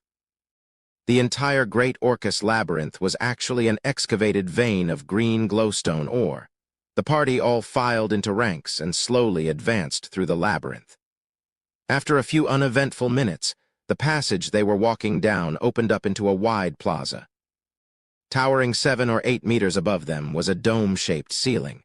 The students were all looking around curiously when suddenly a number of gray creatures resembling furballs burst out from cracks in the wall. "All right, Kuki, your team's up front. Everyone else fall back. I'll have you switch in after some time, so stay sharp. These monsters are called ratmen. They're quick on their feet, but not all that strong. Keep your cool as you fight." As Captain Meld had said, the ratmen were quite fast and rushed at them with alarming agility. Pairs of dark red eyes gleamed with a ghastly light from within the balls of fur. Their name was rather fitting, as they looked like giant, muscular rats that stood on 2 feet. Only the area around their corded chests and impressive 8-packs was bereft of fur, almost as if they were trying to show them off. Kuki's group, who were facing them head-on, all grimaced when they got a better look, especially Shizuku, who was standing up front. They certainly did look disgusting. Once the ratmen entered into range, Kuki, Shizuku, and Ryutaru all attacked at once. In the meantime, Kaori and 2 of her close female friends, the glasses-wearing Iri Nakamura and the childish and energetic Suzu Taniguchi, started chanting their spells. They were preparing their magic already. That was the basic formation they'd practiced during training. Kuki swung his bastard sword faster than the eye could follow and slaughtered a score of them with his first swing. His sword was one of the artifacts that had been resting in the Heilig treasury, and had the rather cliched name of the Holy Sword. It was blessed with the light element, which had the sickeningly efficient properties of simultaneously weakening enemies that were hit by the light it emitted, while also increasing one's own physical strength. It sure played dirty for a holy sword. Ryutaru, on the other hand, had the job of monk, which was a martial arts class that fought with its fists. He was equipped with a pair of gauntlets and greaves. Those were also artifacts and were capable of unleashing enchanted shockwaves. They were also unbreakable. Ryutaru took up a stance and splendidly beat down any enemy that came close with punches and kicks, not letting a single one pass. Despite being practically bare-handed, his massive frame made him seem like an armored heavy knight. Shizuku, meanwhile, possessed the job of swordsman, which was fitting for a samurai-esque girl like her. She wielded a blade that was midway between a katana and a shamshir, and made short work of any enemies that got within reach of her sword with her quick-draw skills. She had refined her swordplay even further since arriving in Tortoise, and had even earned the admiration of many of the knights. While everyone was busy watching Kuki and the others fight, the girls in the back line finished their chants. "Flames blacker than pitch, swirl about thine enemies. Burn until naught but their ashes remain, spiral blaze." They cast the spell in unison, and a huge whirlwind of flames enveloped the ratmen, burning them to a crisp. The ratmen screeched in pain, flailing wildly until the flames pouring down on them reduced them to ash. In the blink of an eye, all of the ratmen had been annihilated. The other students didn't even get a chance to fight. It looked like monsters on the first floor were far too weak to even put up a fight against Kuki's party. Wow, well done. All right, the rest of you will be up next, so don't relax just yet. Captain Meld reminded the class not to let their guard down, though he was smiling, impressed at their prowess. Still, he couldn't prevent the students from getting pumped up about their first dungeon monster elimination expedition. He shrugged his shoulders helplessly as he saw the students breaking out into smiles. Oh, and while you don't have to worry about it this time since it's training, in the future try and kill your enemies in a way that preserves their mana crystals. What you did back there was overkill. Kaori and the others blushed at Captain Meld's words, realizing they may have gone too far. From then on, the class smoothly advanced through the floors of the labyrinth, rotating the vanguard between battles. Eventually, they arrived at the 20th floor, the floor that separated skilled adventurers from rank amateurs. Currently, the deepest floor people had managed to reach was floor 65. However, that was a legendary feat that hadn't been replicated since, so in recent times anyone who made it past the first 20 floors was considered a highly skilled fighter. Anyone who made it past the first 40 was superhuman. With Kuki at their head, the students were able to easily advance through the floors. Though they had little combat experience, their overpowered abilities more than compensated. The most dangerous enemy the students faced was actually the traps scattered about. Some of them were even lethal. The most common countermeasure for traps was something known as a fair scope. A fair scope was a handy tool that detected traps by reading the flow of mana. Most of the traps in the labyrinth were magical in nature, so a fair scope detected around 80% of them. However, the scope possessed a very limited range, so it was only effective in the hands of an experienced user. Therefore, the real reason Hajime and the others were able to descend so smoothly was because of how well their knight mentors were guiding them. Captain Meld also often reminded the students to never enter a room that hadn't been scoured for traps first. All right, everyone, from this point on, monsters won't come at you just one species at a time. They'll coordinate with each other and attack in large groups. Don't let your guard down just because we've had nothing but easy victories so far. Today's training will conclude once we clear the 20th floor, so let's end things with a bang. Captain Meld's voice echoed throughout the room. Up until that point, Hajime hadn't done much of anything. He'd once taken on a monster the knights had weakened for him, trapping it in a pitfall and stabbing it to death with his sword. But that was all. Essentially, he had just spent his time standing by in the rear protected by the knights, without being able to join anyone's party.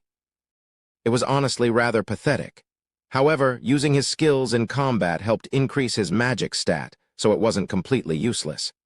Hajime's magic stat grew enough to raise him 2 levels, so the combat practice had helped some, but man, I totally feel like a leecher for doing this. The knights sent another weakened monster Hajime's way, and he approached it with a sigh, placing his hands on the ground to transmute the earth around it. He immobilized it in a pitfall on the off chance that it might still pose a threat, then skewered it with his sword. Well, at least my transmutation skills are growing a little. I'll just have to keep at it. Hajime swallowed a mana pill and wiped the sweat off his brow. He didn't notice that the knights were all staring at him in admiration. In truth, the knights hadn't been expecting much of anything from Hajime. They were just having such an easy time of it that they decided to send a few monsters over to him since he'd seemed so bored. Weakened, of course, they'd all thought he would just flail his sword around helplessly for a bit. However, he had effectively used his transmutation skill to immobilize the enemy before dispatching it, a tactic the knights had never seen before. They had assumed synergists were only good for blacksmithing, hence their belief that their skills would be useless in combat. Hajime only had his single transmutation skill, so he had trained it diligently, assuming that his ability to transmute ore could extend to the earth as well. It had worked, but with how difficult it was for him to take down a single weakened monster and how strong everyone around him was, he still thought himself weak. That was the first time he'd shown this ability to people. He'd made an utter fool of himself during their previous excursion to slay monsters outside of the capital, and this was the solution he had come up with. While he was taking a short break, Hajime glanced over to the front lines and his eyes met Kaori's. She was smiling at him. She had taken her promise to protect him quite seriously, and Hajime looked away, embarrassed, as he realized she had been watching over him the whole time. Kaori pouted a little when she saw him look away. Shizuku chuckled softly as she watched their little exchange out of the corner of her eye, then softly spoke. "Kaori, why do you keep staring at Nagumo-kun? Don't you know it's wrong to pick up guys in a dungeon?"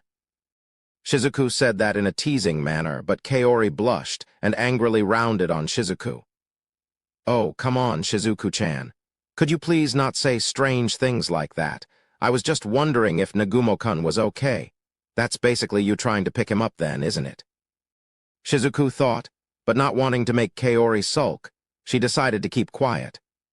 Still, she was unable to hide the mirth in her eyes, and Kaori just pouted and said, "Geez," when she saw Shizuku's expression. Hajime had been watching their little exchange when he felt someone's gaze on him and reflexively straightened up. It was a glare dripping with hatred. He was used to getting such gazes from his classmates, but the intensity packed in that one was on a completely different level. That wasn't the first time he had felt this gaze either. He'd felt it multiple times since that morning, but whenever he tried to look for the one who was doing it, they seemingly calmed down. Hajime was growing tired of it. What's going on? Did I do something to someone? Though all I've been doing is trying my best despite my incompetence. Wait, could that be the reason? Maybe they're thinking, the hell do you think you're playing at, acting like you can be helpful? Or something. Hajime sighed deeply. He had started to think there might have been some wisdom in heeding Kaori's warning. The class continued exploring the 20th floor. Each of the labyrinth's floors spanned a few kilometers in every direction, and new floors usually took a team of dozens anywhere from half a month to a month to fully search and map out. However, at present, all the floors until the 47th had been mapped out, so they were in no danger of getting lost. Nor should they have been in any danger of falling into a trap.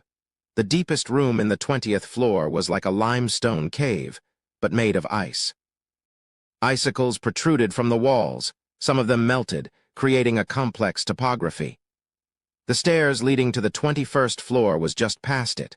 Once they made it that far, their training for the day would be over. Sadly, while teleportation magic had existed during the Age of the Gods, it no longer did, so they had to walk back to the entrance. The students had already begun to relax when a protrusion in the wall had prevented them from advancing in formation, forcing them to continue in single file. Eventually, the two people at the head of their procession, Kuki and Captain Meld, came to a halt. Puzzled, the students prepared for battle as they looked around. It seemed they had encountered a monster. It's camouflaging itself. Keep a close eye on your surroundings. Captain Meld yelled out a warning to everyone. An instant later, the thing everyone had mistaken for a protrusion suddenly changed color and began to move. The creature that had assumed the shape of a wall was actually a dark brown color, and it stood there on two legs. It began beating its chest. Seemed the monster was a gorilla that could camouflage itself like a chameleon. A rock mount. Watch out for its arms, they pack quite a punch. Captain Meld's voice resounded throughout the cavern as Kuki's party prepared to engage the enemy. Ryutaru repelled the rockmount's enormous arms with his fists. Meanwhile, Kuki and Shizuku shuffled to either side to flank it, but were unable to properly surround it because of the rough terrain. Realizing it couldn't get past the human wall that was Ryutaru, the rockmount fell back and sucked in a deep breath.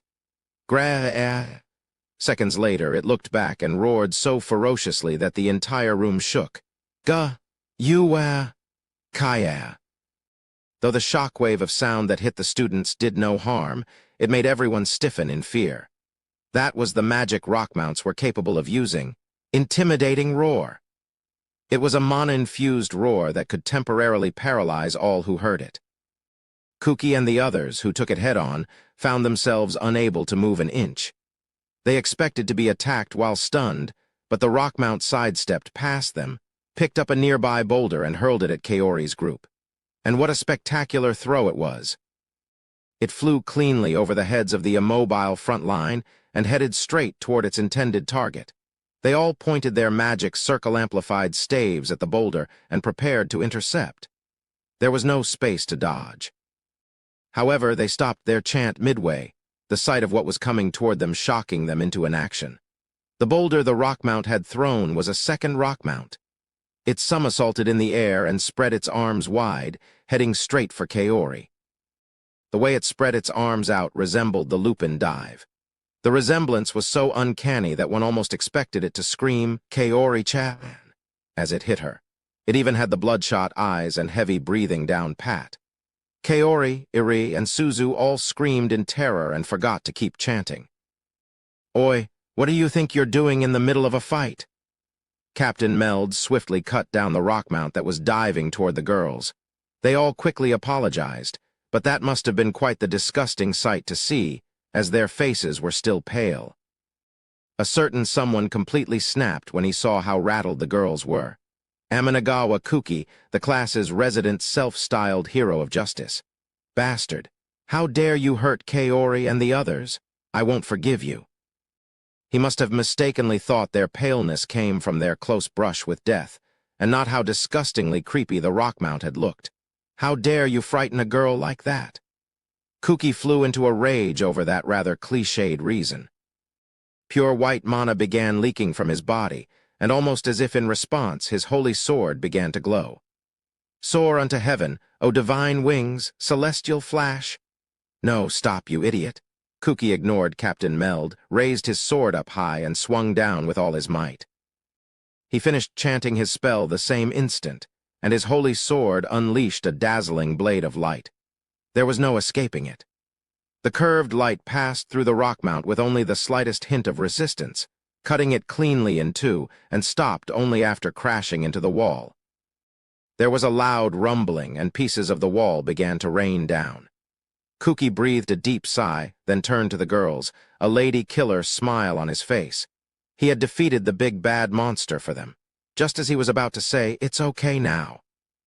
Captain Meld, who was smiling angrily with veins popping out of his forehead, walked up to him and delivered a punch. "Habwa, you damn fool. I understand why you got angry, but you can't use skills like that in a narrow passage. You could have brought the whole cave down on us." Kuki's complaints died in his throat at Captain Meld's chastising words, and he apologized awkwardly. The girls all smiled wryly and tried to comfort him. Then suddenly, Kaori turned to look at the crumbled section of the wall. "What is that? It's all sparkly." At her words, everyone turned to look in the direction she was pointing. There was a strange mineral emitting a pale blue glow, protruding from the wall like a flower in bloom. It looked like a crystal with indiголite buried in its center. All of the girls, including Kaori, were entranced by the beauty of the gem. "Oh, that's a glance crystal, and a pretty big one to boot. How rare," Captain Meld said. Glance crystals were basically a type of raw gemstone. Though they held no special properties, their luster and radiance made them popular among the noble ladies and their daughters. They were often processed into rings, earrings, pendants, and such other jewelry to be given as gifts. Apparently most girls were overjoyed to receive glance jewelry as gifts. It was among the top 3 jewels used in proposal rings. That sounds so lovely. Kaori blushed when she heard Captain Meld's explanation and was further entranced by the stone. She then stole a glance at Hajime.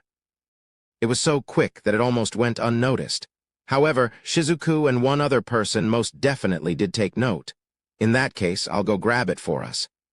Hiyama suddenly ran forward after saying that. He swiftly climbed up the debris of the crumbled wall, heading toward the glance crystal as fast as possible. Captain Meld hurriedly tried to stop him. "Hey, don't just run off on your own. We're not even sure it's safe yet." However, Hiyama pretended not to hear, and he was standing in front of the crystal before long. Captain Meld chased after Hiyama in an attempt to stop him. At the same time, one of the knights pulled out his fair scope and scanned the area around the crystal. A moment later, his face went pale. "Captain, it's a trap." "What? Stop." However, both Captain Meld and the knight's warning arrived a moment too late. The second Hiyama touched it, a magic circle appeared in the center of the crystal. The trap had been set for anyone foolish enough to touch the glance crystal. If it seems too good to be true, then it probably is. That was one of the world's golden rules. The magic circle glowed bright, then grew large enough to encompass the entire room. It was just like the day they had been summoned. "Crap, retreat! Everyone get out now!" Captain Meld's words spurred everyone into action, and they all scrambled for the exit. But they didn't make it in time. Light filled the room, and before long white was the only thing anyone could see. Everyone was assailed by a momentary sensation of weightlessness. Hajime and the others could feel the atmosphere shift.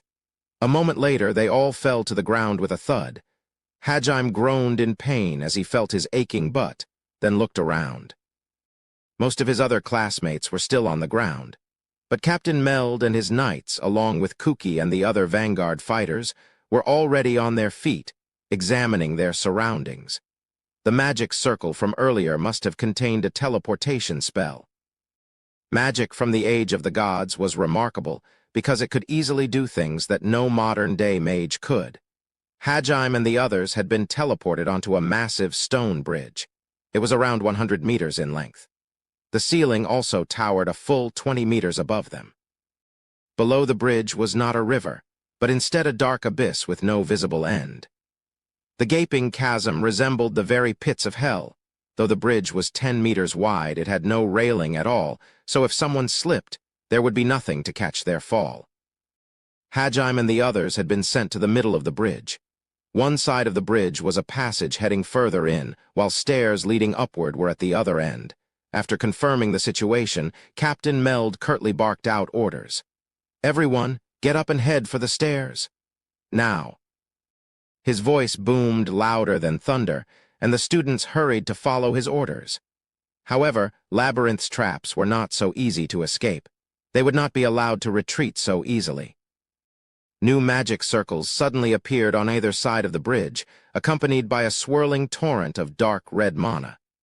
The magic circle on the passage side of the bridge was 10 meters wide. The ones on the stairs side were only 1 meter each, but there were many. The dark red magic circles resembled pools of blood and gave off an ominous feel. They pulsed once, and waves of monsters began pouring forth. From the countless magic circles near the stairs came a horde of skeletons wielding swords, Traum soldiers. Their empty eye sockets gleamed with the same blood-red light as the circles they came from, and they rolled around like real eyes, too. Within seconds, the stairs were teeming with nearly 100 of the creatures, and more were still pouring out. Despite their numbers, Hajime thought what was coming out on the passage side of the bridge was far more of a threat. From within the 10-meter-wide magic circle emerged a monster as big as the circle that summoned it. It stood on 4 legs and had some kind of helmet on its head. To Hajime, the closest thing it resembled was a triceratops. However, unlike a triceratops, its eyes glowed bright red, and as it clacked its wicked sharp claws and fangs together, flames sprouted from the horn on its helmeted forehead. Everyone stared at it in slack-jawed horror, and Captain Meld's terrified whisper resounded surprisingly clearly throughout the room. "Oh my God, it's a behemoth." A wave of unease washed over the students when they saw Captain Meld, the reliable captain who'd always been their reassuring pillar of support, break out in a cold sweat. Kuki realized he was up against a truly fearsome opponent and turned to ask Captain Meld about its properties. However, the behemoth, a monster that had even the kingdom's strongest knight quaking in his boots, refused to grant Kuki the luxury of time. It sucked in a huge breath, then let out a guttural roar signaling the start of the battle. Huh. The roar brought Captain Meld back to his senses, and he quickly began barking orders. "Alan, take the kids and break through the line of Traum soldiers. Kyle, Ivan, Bale, create a barrier. We have to stop that thing no matter what. Kuki, head to the stairs with the rest of the students." "Please wait, Meldsan. We'll help too. That dinosaur thing is really bad news. We'll also."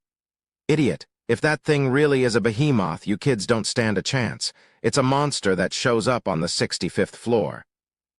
Even the legendary adventurer, who everyone called the strongest in the world, couldn't stand against it. Now get out of here. I definitely won't let you kids die." Kuki faltered momentarily at the intensity in Captain Meld's gaze, but he refused to leave. Captain Meld opened his mouth to yell at Kuki, but before he could say anything, the behemoth roared again and charged. Straight toward the retreating students, in order to protect their summoned heroes, Heilig's strongest warriors chanted together in an attempt to form a barrier. Grant thine protection to your beloved children, O God. Reject all malice, and let this be a holy ground that denies thine enemies passage. Hallowed ground. The spell was 4 verses long, inscribed on a magic circle 2 meters long and drawn on the highest class magical paper. On top of that, it had been invoked by 3 people in tandem. Though it had only one use and lasted for only 1 minute, it created an impenetrable barrier that could not be broken. A glowing dome of light materialized, stopping the behemoth in its tracks. A huge shockwave spread out as it crashed into the barrier, pulverizing the ground near the impact. Despite being made of stone, the entire bridge shook precariously. The retreating students screamed, and some of them fell down. Traum soldiers were powerful monsters that appeared on the 38th floor and deeper. They were far stronger than anything the students had faced so far. With their path forward blocked by a horde of ghastly skeletons and a lumbering beast at their backs, the students fell into a panic. All semblance of formation crumbled as everyone scrambled for the stairs, trying their best to escape. The lone knight that stayed with the group, Alan, tried to calm everyone down, but they were all far too terrified to listen. Amidst the panic, someone shoved one of the female students from behind and she fell forward. She groaned in pain and looked up, only to see a Traum soldier brandishing its sword right in front of her. Ah! At the same time she let out that gasp, the soldier swung its sword down at her head. I'm going to die, she thought, when the ground at the Traum soldier's feet suddenly bulged upward. It lost its balance, so the swing went wide, hitting the ground with a clang. The protrusion in the ground then swelled forward, taking a few Traum soldiers with it, and drove them to the edge of the bridge, where it then tipped them into the abyss. About 2 meters from the edge of the bridge squatted Hajime, panting heavily. He transmuted various parts of the ground in quick succession, dragging the soldiers to their deaths on an earthen slide. His transmutation ability had grown rapidly, and before he knew it, he'd been able to transmute in quick succession. The total area he could transmute had increased as well. However, he could still only transmute a short distance from where he was touching. So Hajime trembled in fear as he squatted within range of the Traum soldier's swords. He popped a mana pill into his mouth and ran over to the collapsed student, grabbing her with his gloved hands and pulling her up to her feet. She silently let herself be pulled up, still in shock, and Hajime smiled reassuringly at her. Come on, we've got to hurry. Don't worry, as long as we stay calm, these pile of bones are nothing. After all, everyone but me is OP as hell. Hajime confidently slapped her on the back, and she stared at him for a minute before saying, yeah, thanks, cheerfully and running off. Hajime continued creating pitfalls and protrusions to immobilize and unbalance the Traum soldiers, while keeping an eye on his surroundings. Everyone was still panicking, swinging their weapons wildly and firing their spells off at random. If that kept up, it was possible someone might die. Alan was trying his best to reorganize the students, but it wasn't going well, and all the while soldiers continued pouring out of the magic circles. I've got to do something. What everyone needs right now is a leader, someone with enough strength to blow open a path for us. Amenagawa-kun. Hajime started sprinting toward Kuki and the behemoth. The behemoth was still ramming the barrier over and over. A huge shockwave accompanied each charge, and the stone bridge began creaking ominously after his repeated assaults. Cracks were forming along the barrier, and it was only a matter of time before it shattered. Meld was adding his incantations to the barrier as well, but it didn't appear that it would last long. Og blast, it won't hold much longer. Kuki, you need to retreat. The rest of you as well. I refuse. I can't leave you guys behind. We're all going to make it back together. Now's not the time to go on an ego trip. Captain Meld grimaced as those words left his mouth. In such a cramped space, it would be difficult to dodge the behemoth's charge. Which was why the best course of action was to run while the barrier was still up. However, The knights only realized that fact because they were veterans of numerous battles. For the students, it was still a difficult order to swallow. Unfortunately, though, Meld had tried to explain the situation to Kuki, who absolutely could not accept the idea of abandoning anyone. Plus, to make matters worse, he still thought he could take the behemoth head-on. The glint in his eyes clearly showed that he wanted to fight. Captain Meld realized it was the overconfidence of someone who was still wet behind the ears. It appeared that praising Kuki and the others for their skills to make them feel more confident had backfired. "Kuki, you have to listen to the captain and retreat." Shizuku had grasped the situation, so she grabbed Kuki's arm, urging him to retreat. This isn't the first time we've had to put up with your dumb antics, Kuki. I'm with you all the way." "Ryutaru, thank you." However, Ryutaru's words solidified Kuki's resolve. Shizuku clicked her tongue impatiently at the exchange. "You're letting the situation get to your head, stupid, Shizuku-chan." Kaori worriedly looked over at the irritated Shizuku. It was then that a certain boy ran up in front of Kuki. "Amanagawa-kun," Hajime screamed. "En Nagumo." "Nagumo-kun, you need to retreat. You have to go back to where everyone is. They need you now," Hajime yelled angrily at the surprised party. "What do you mean? And more importantly, why are you here? You shouldn't be here. Leave this place to us, Nagumo, and—" "This isn't the time to be saying that?" Hajime cut off Kuki, who was implying that Hajime would be of no use and should retreat, and yelled with a vehemence he had never expressed before. Kuki unconsciously stiffened up. He didn't expect the guy who was usually so quiet and mature, the one who generally blew everything off with a smile, to yell so angrily. "Don't you see what's happening behind you? They're all panicking because their leader isn't with them." Hajime grabbed Kuki by the collar and pointed behind him. Kuki saw his panicking classmates slowly being surrounded by the Traum soldiers. All of their training had flown out the window, and the students were all fighting wildly. Because of their inefficient fighting style, the steady rush of reinforcements had kept them from breaking through. Their exceptional stats had protected them so far, but it was only a matter of time until someone died. They need someone who has the strength to blow all that away in a single attack. They need someone who can blow their fear away. And the only one who can do that is you, Amanagawa-kun. You're their leader, so quit being so focused on what's in front of you. Look at what's behind you for once. Dazed, Kuki looked from his panicking and screaming classmates back to Hajime, who was furiously shaking his head, and nodded. "Yeah, I get it now. We're retreating." "Meld-san, sorry." "Get down." Kuki turned to Captain Meld, planning to say sorry for retreating without you. But at that moment, Captain Meld screamed out a warning as the barrier finally shattered. A massive shockwave headed toward Hajime and the others. Hajime instantly transmuted the ground to make a stone wall, but the shockwave shattered it with ease, sending everyone flying. His wall had managed to lessen the force a little. But then the behemoth let out a huge roar and the dust cleared, only to reveal Captain Meld and the other 3 knights lying on the ground, moaning in pain. The shockwave had robbed them of their ability to move. Kuki and the others had collapsed too, but they were able to quickly get back up. Since they'd been behind both Hajime's wall and the knights, they hadn't taken as much damage. "Ga, Ryutaru, Shizuku, can you buy us some time?" Kuki asked. It looked like they were in pain, but they still stepped forward. Since the knights had been defeated, they had to do something about the behemoth themselves. "Not like we've got a damn choice. We'll manage somehow." The 2 of them charged the behemoth after uttering those responses. "Kaori, you need to heal Meld-san and the others." "Got it." At Kuki's command, Kaori ran over to the knights.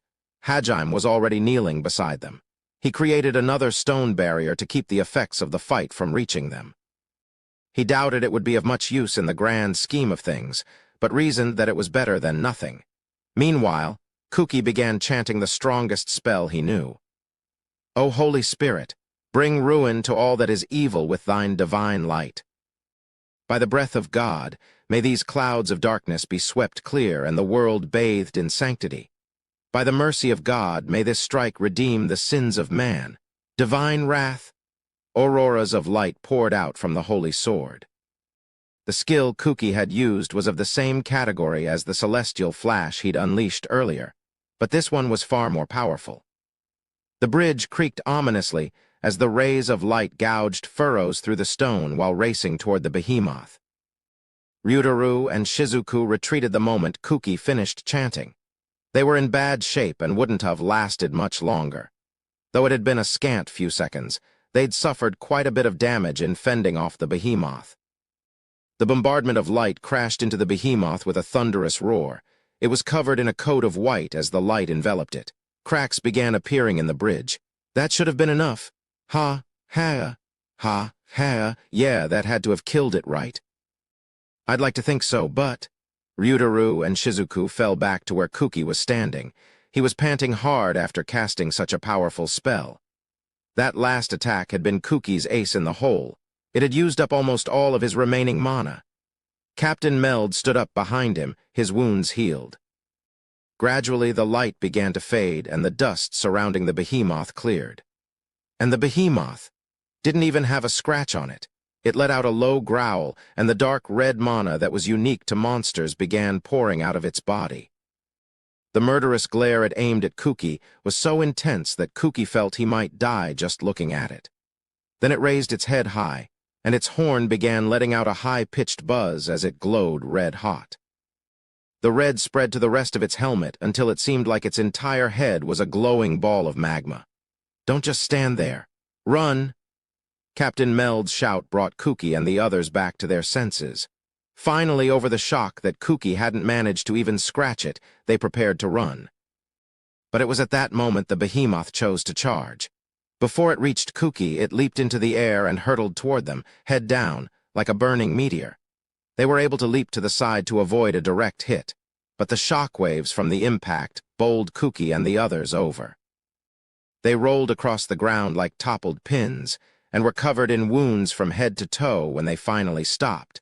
Captain Meld was still somehow able to move, and he ran over to the others. The rest of the knights were still being healed by Kaori. The behemoth braced its legs and tried to pull its head out of the hole it had smashed into the bridge. "Can you guys still move?" The only responses Captain Meld got were groans. Their bodies had been paralyzed by the shockwaves, just like Captain Meld's team had been a while ago.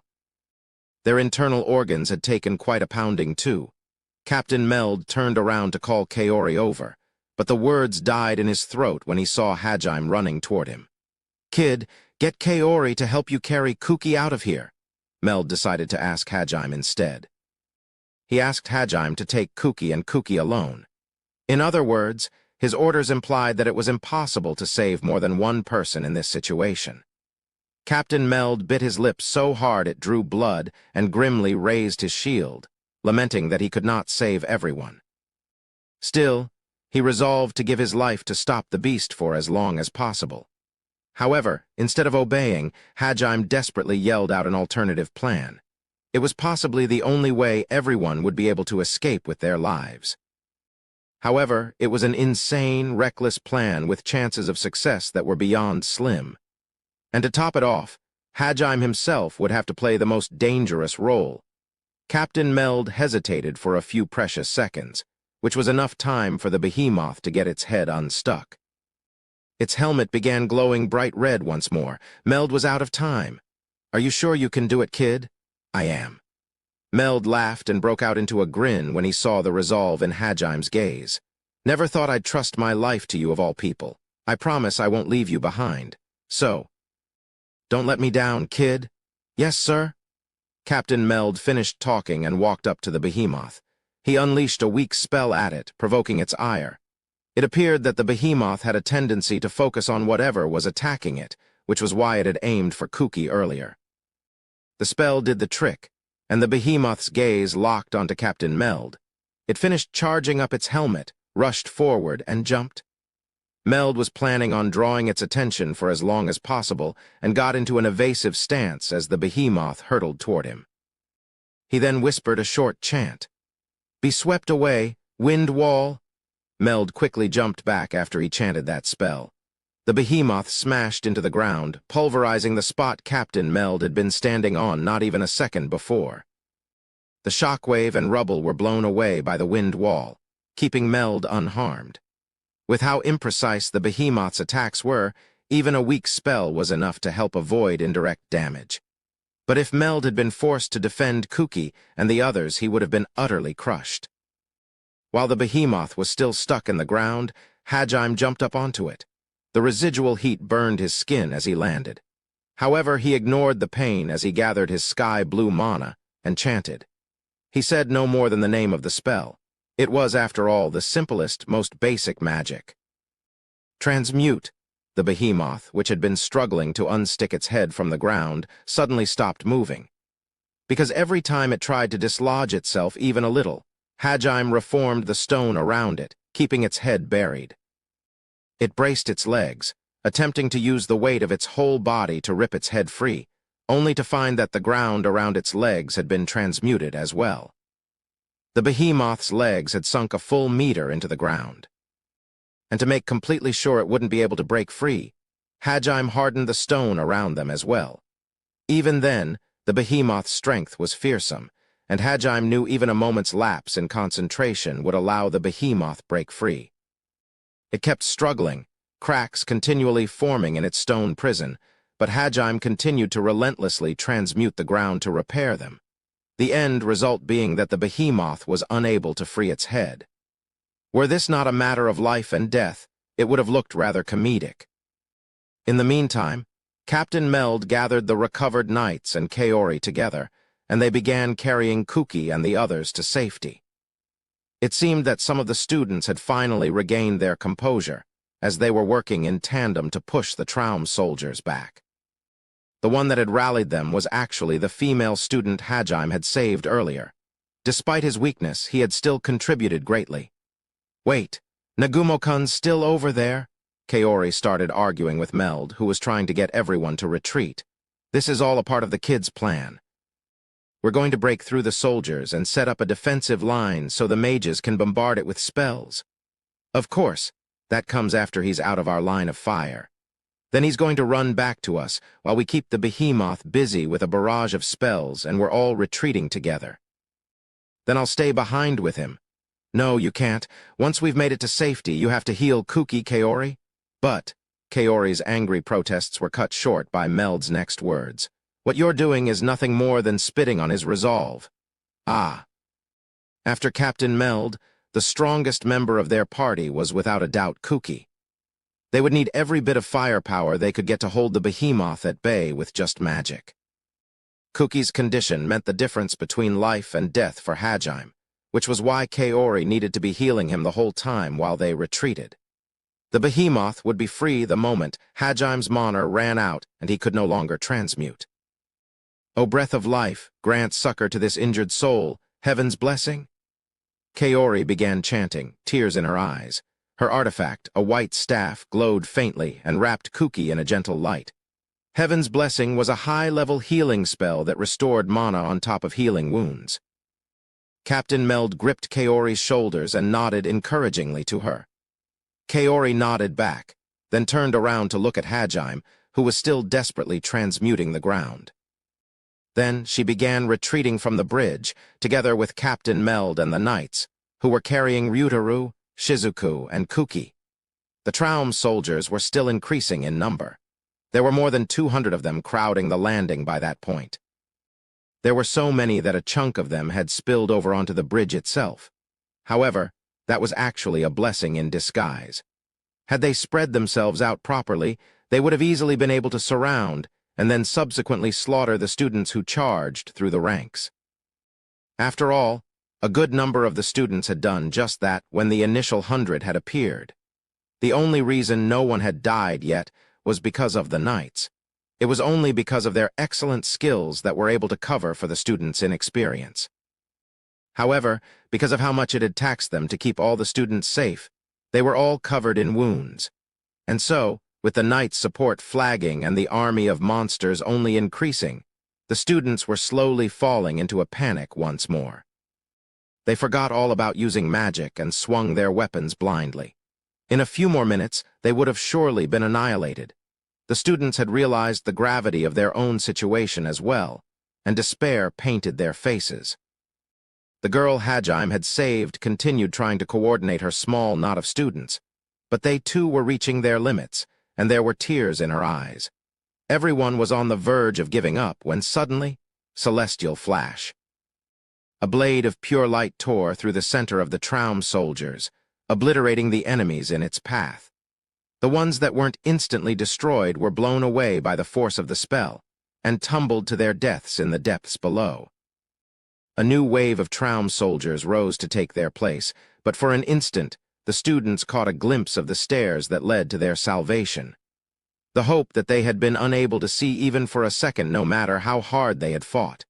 "Everyone, don't give up. I'll carve open a path for us." Kuki accompanied his shouts with a second celestial flash, mowing down yet another group of Traum soldiers. His overwhelming charisma bolstered the students' flagging morale. "You morons, did all your training just fly out the window? What the hell has gotten into you?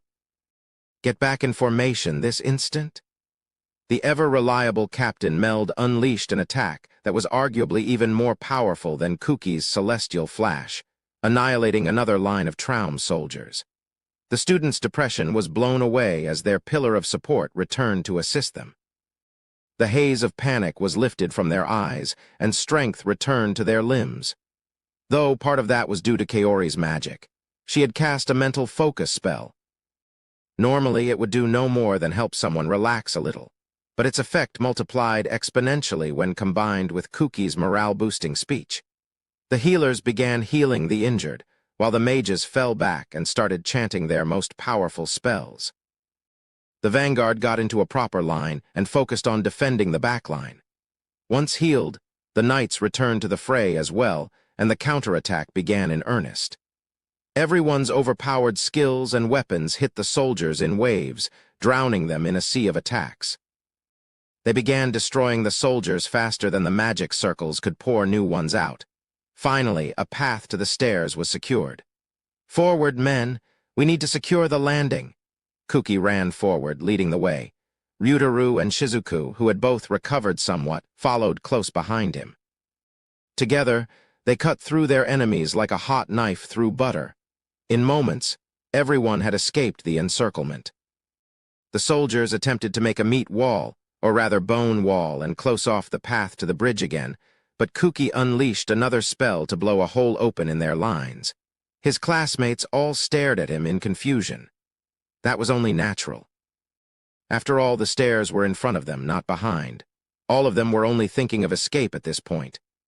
"Everyone, wait. We still have to save Nagumo-kun. Nagumo-kun's still out there stopping that monster all by himself." Her classmates all then stared at Kaori in confusion. That, too, was only natural. After all, Hajime was the class's supposed incompetent. However, when they looked past the thinned crowd of Traum soldiers toward the bridge, they saw none other than Hajime. "What on earth? What is he doing? Is that monster buried in the bridge?" As more and more classmates began crying out in surprise, Captain Meld gave his orders. "That's right. That kid's stopping that monster all by himself.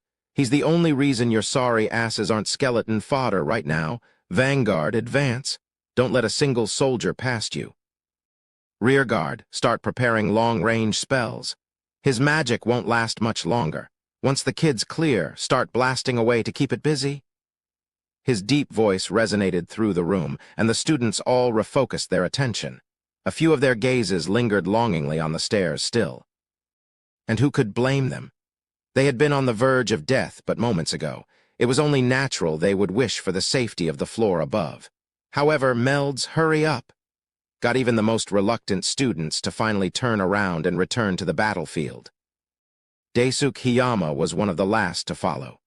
Despite the entire mess being his fault, he was still overcome by terror and wanted to escape as swiftly as possible. However, in the back of his mind, he remembered the events of the previous night. The night before they had entered the labyrinth and what he had seen at Horod's Inn. He had been too nervous to sleep, so Hiyama had stepped out for a bit to go to the bathroom and feel the night breeze. He had been enjoying the cool night air and was about to return to his room when he spotted Kaori in a negligee.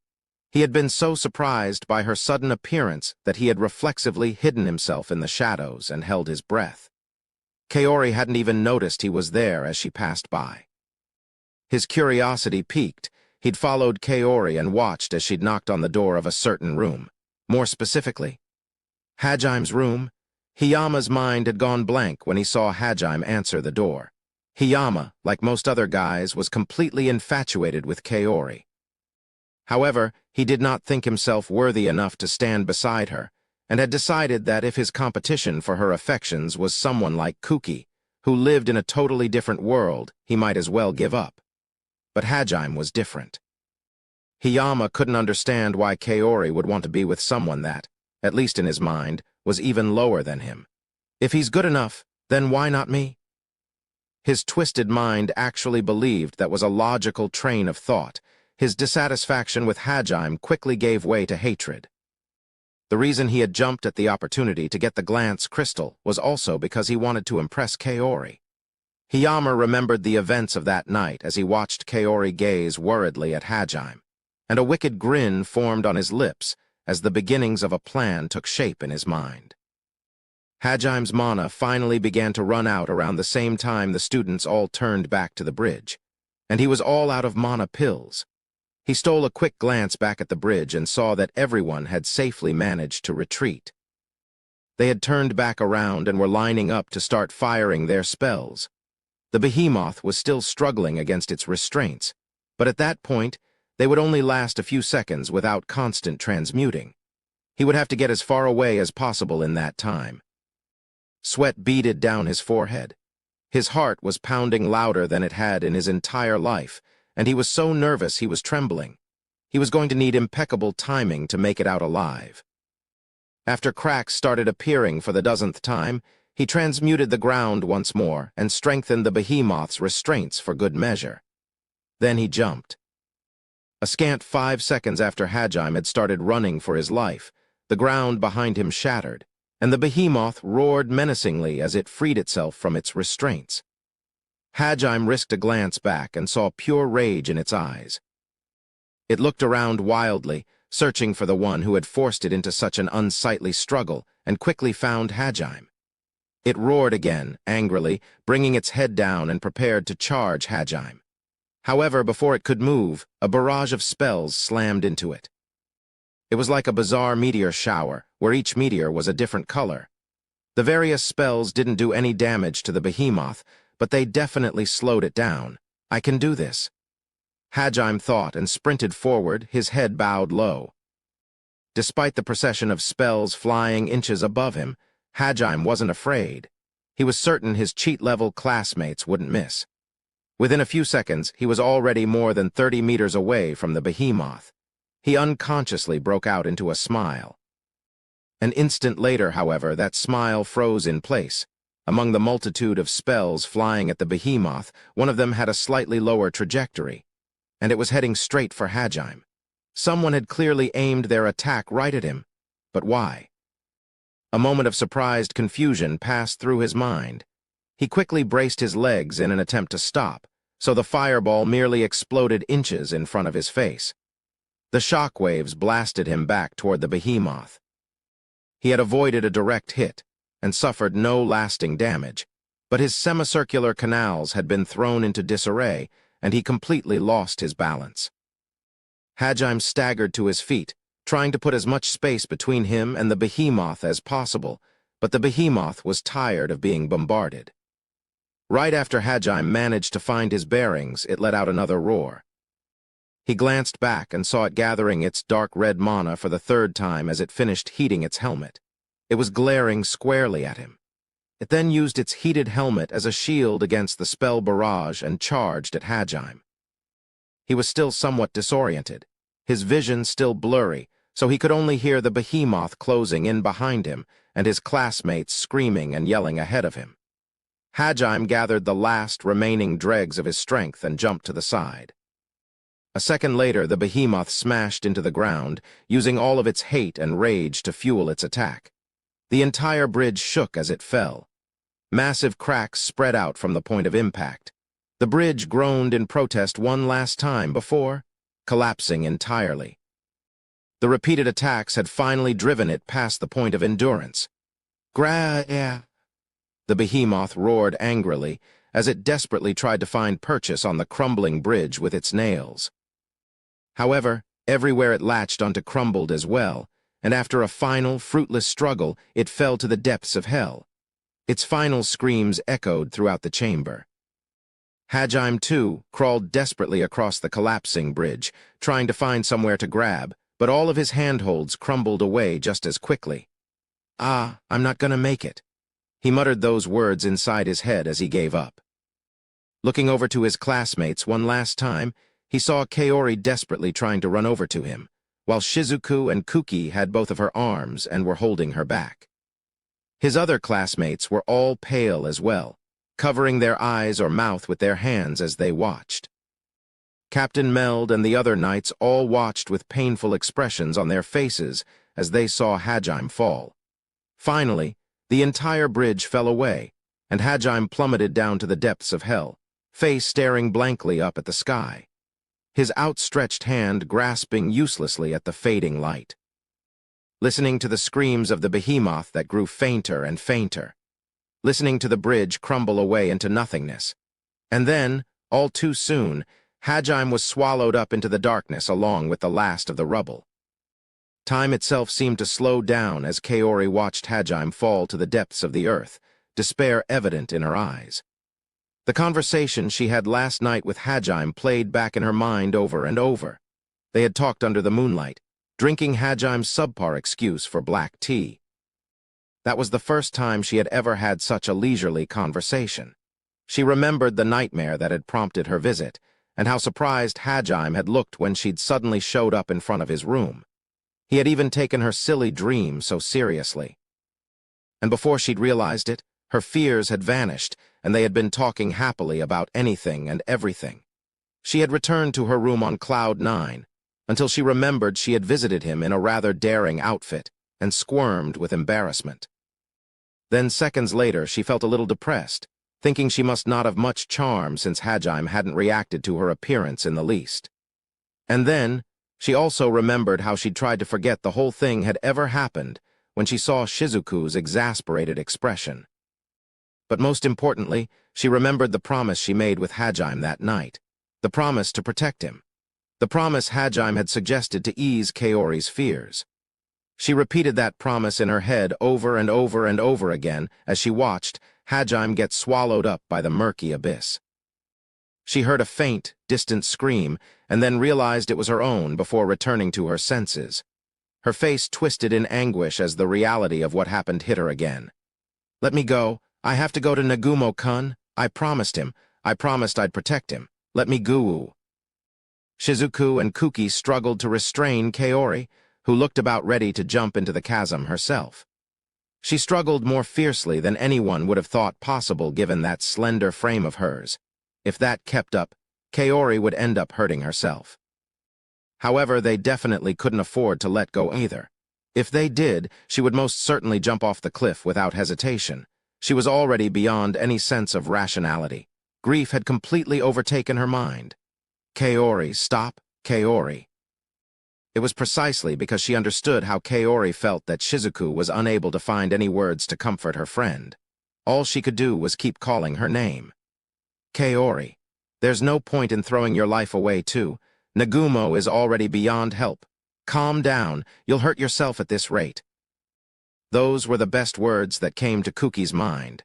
However, they were also the worst words he could have said to Kaori at that moment. "What do you mean, beyond help? Nagumo-kun's not dead. I have to go save him. He needs me." It was clear to everyone else present that there was no saving Hajime. He had fallen off a cliff so deep that no one could even see the bottom. However, Kaori wasn't in a state of mind where she could accept that fact. Anything anyone said would simply backfire and double her resolve to jump down there herself. Ryutaru and the other students were all looking at her worriedly, at a complete loss for what to do. It was then that Captain Meld walked up to Kaori and gave her a hard chop to the back of her neck. She spasmed once, then fell unconscious. Kuki caught Kaori before she fell, glaring angrily at Captain Meld all the while. Before he could say anything, Shizuku cut him off and bowed to Captain Meld. "Sorry and thank you." Don't deserve your thanks, but I cannot allow anyone else to die. Everyone, we're heading back to the surface as fast as possible. I'll leave her in your care. I would have taken her myself even if you tried to stop me. Kuki unhappily watched Captain Meld walk off, but he remained quiet. As Shizuku was taking Kaori from him, she softly told him the following. We couldn't stop her, so Captain Meld did it for us. You realize we don't have much time, right? Kaori's grief might have affected the entire class's morale, and more importantly, someone had to stop her before she hurt herself. Now get your butt up front and open a path for us. You have to take the lead until we all make it out of this. Nagumo-kun said the exact same thing, remember? Kuki nodded reluctantly at Shizuku's words. You're right, let's get out of here. One of their classmates had died right in front of their eyes. That had shaken the whole class a great deal. Everyone was staring at the chasm where the bridge had been in a daze. A few of the students even sat down where they were, proclaiming things like, I'm done with this crap. Just as Hajime had told Kuki earlier, they needed a leader to guide them. Kuki turned to his classmates and raised his voice. Everyone, right now we need to focus on surviving. We have to retreat. His words slowly spurred the class into action. The magic circles were still spitting out more Traum soldiers. Their numbers were gradually being replenished. A head-on battle would have been dangerous, and besides, there was no need for them to fight anymore. Kuki yelled as loudly as he could, urging his classmates onward. Captain Meld and the other knights all tried to inspire some vigor into the students as well. Finally, everyone had made it onto the staircase. It was a very long staircase. They kept climbing through the darkness, unable to see where the stairs truly led. Judging by their pace, they must have climbed over 30 floors already. Even with body-strengthening magic, the students soon began to grow tired. They were already partially exhausted from their earlier fight, too, so the never-ending darkness of the staircase sapped at their willpower. Round the time he was thinking he should stop the group for a short break, Captain Meld saw a wall up ahead with a magic circle engraved on it. The students all began to look a little more hopeful as Captain Meld cautiously approached the door set into the wall and began investigating. He passed a fair scope over it as well. The results showed that it was unlikely to be a trap. The magic circle's purpose was to move aside the wall, or so it seemed. Captain Meld chanted the inscription on the magic circle, pouring his mana into it. Like a ninja's hidden passage, the wall began to turn until it revealed a short corridor leading to the room ahead. As they passed through, the students found themselves on the 20th floor once more. Did we make it? We made it. We did it. We really did it. They all let out relieved sighs as they finally caught sight of the familiar scenery of the 20th floor. Some of them burst into tears, while others just sat down where they stood. Even Kuki was leaning against the wall, and it looked like he very much wanted to sit down as well. However, they were still in the labyrinth.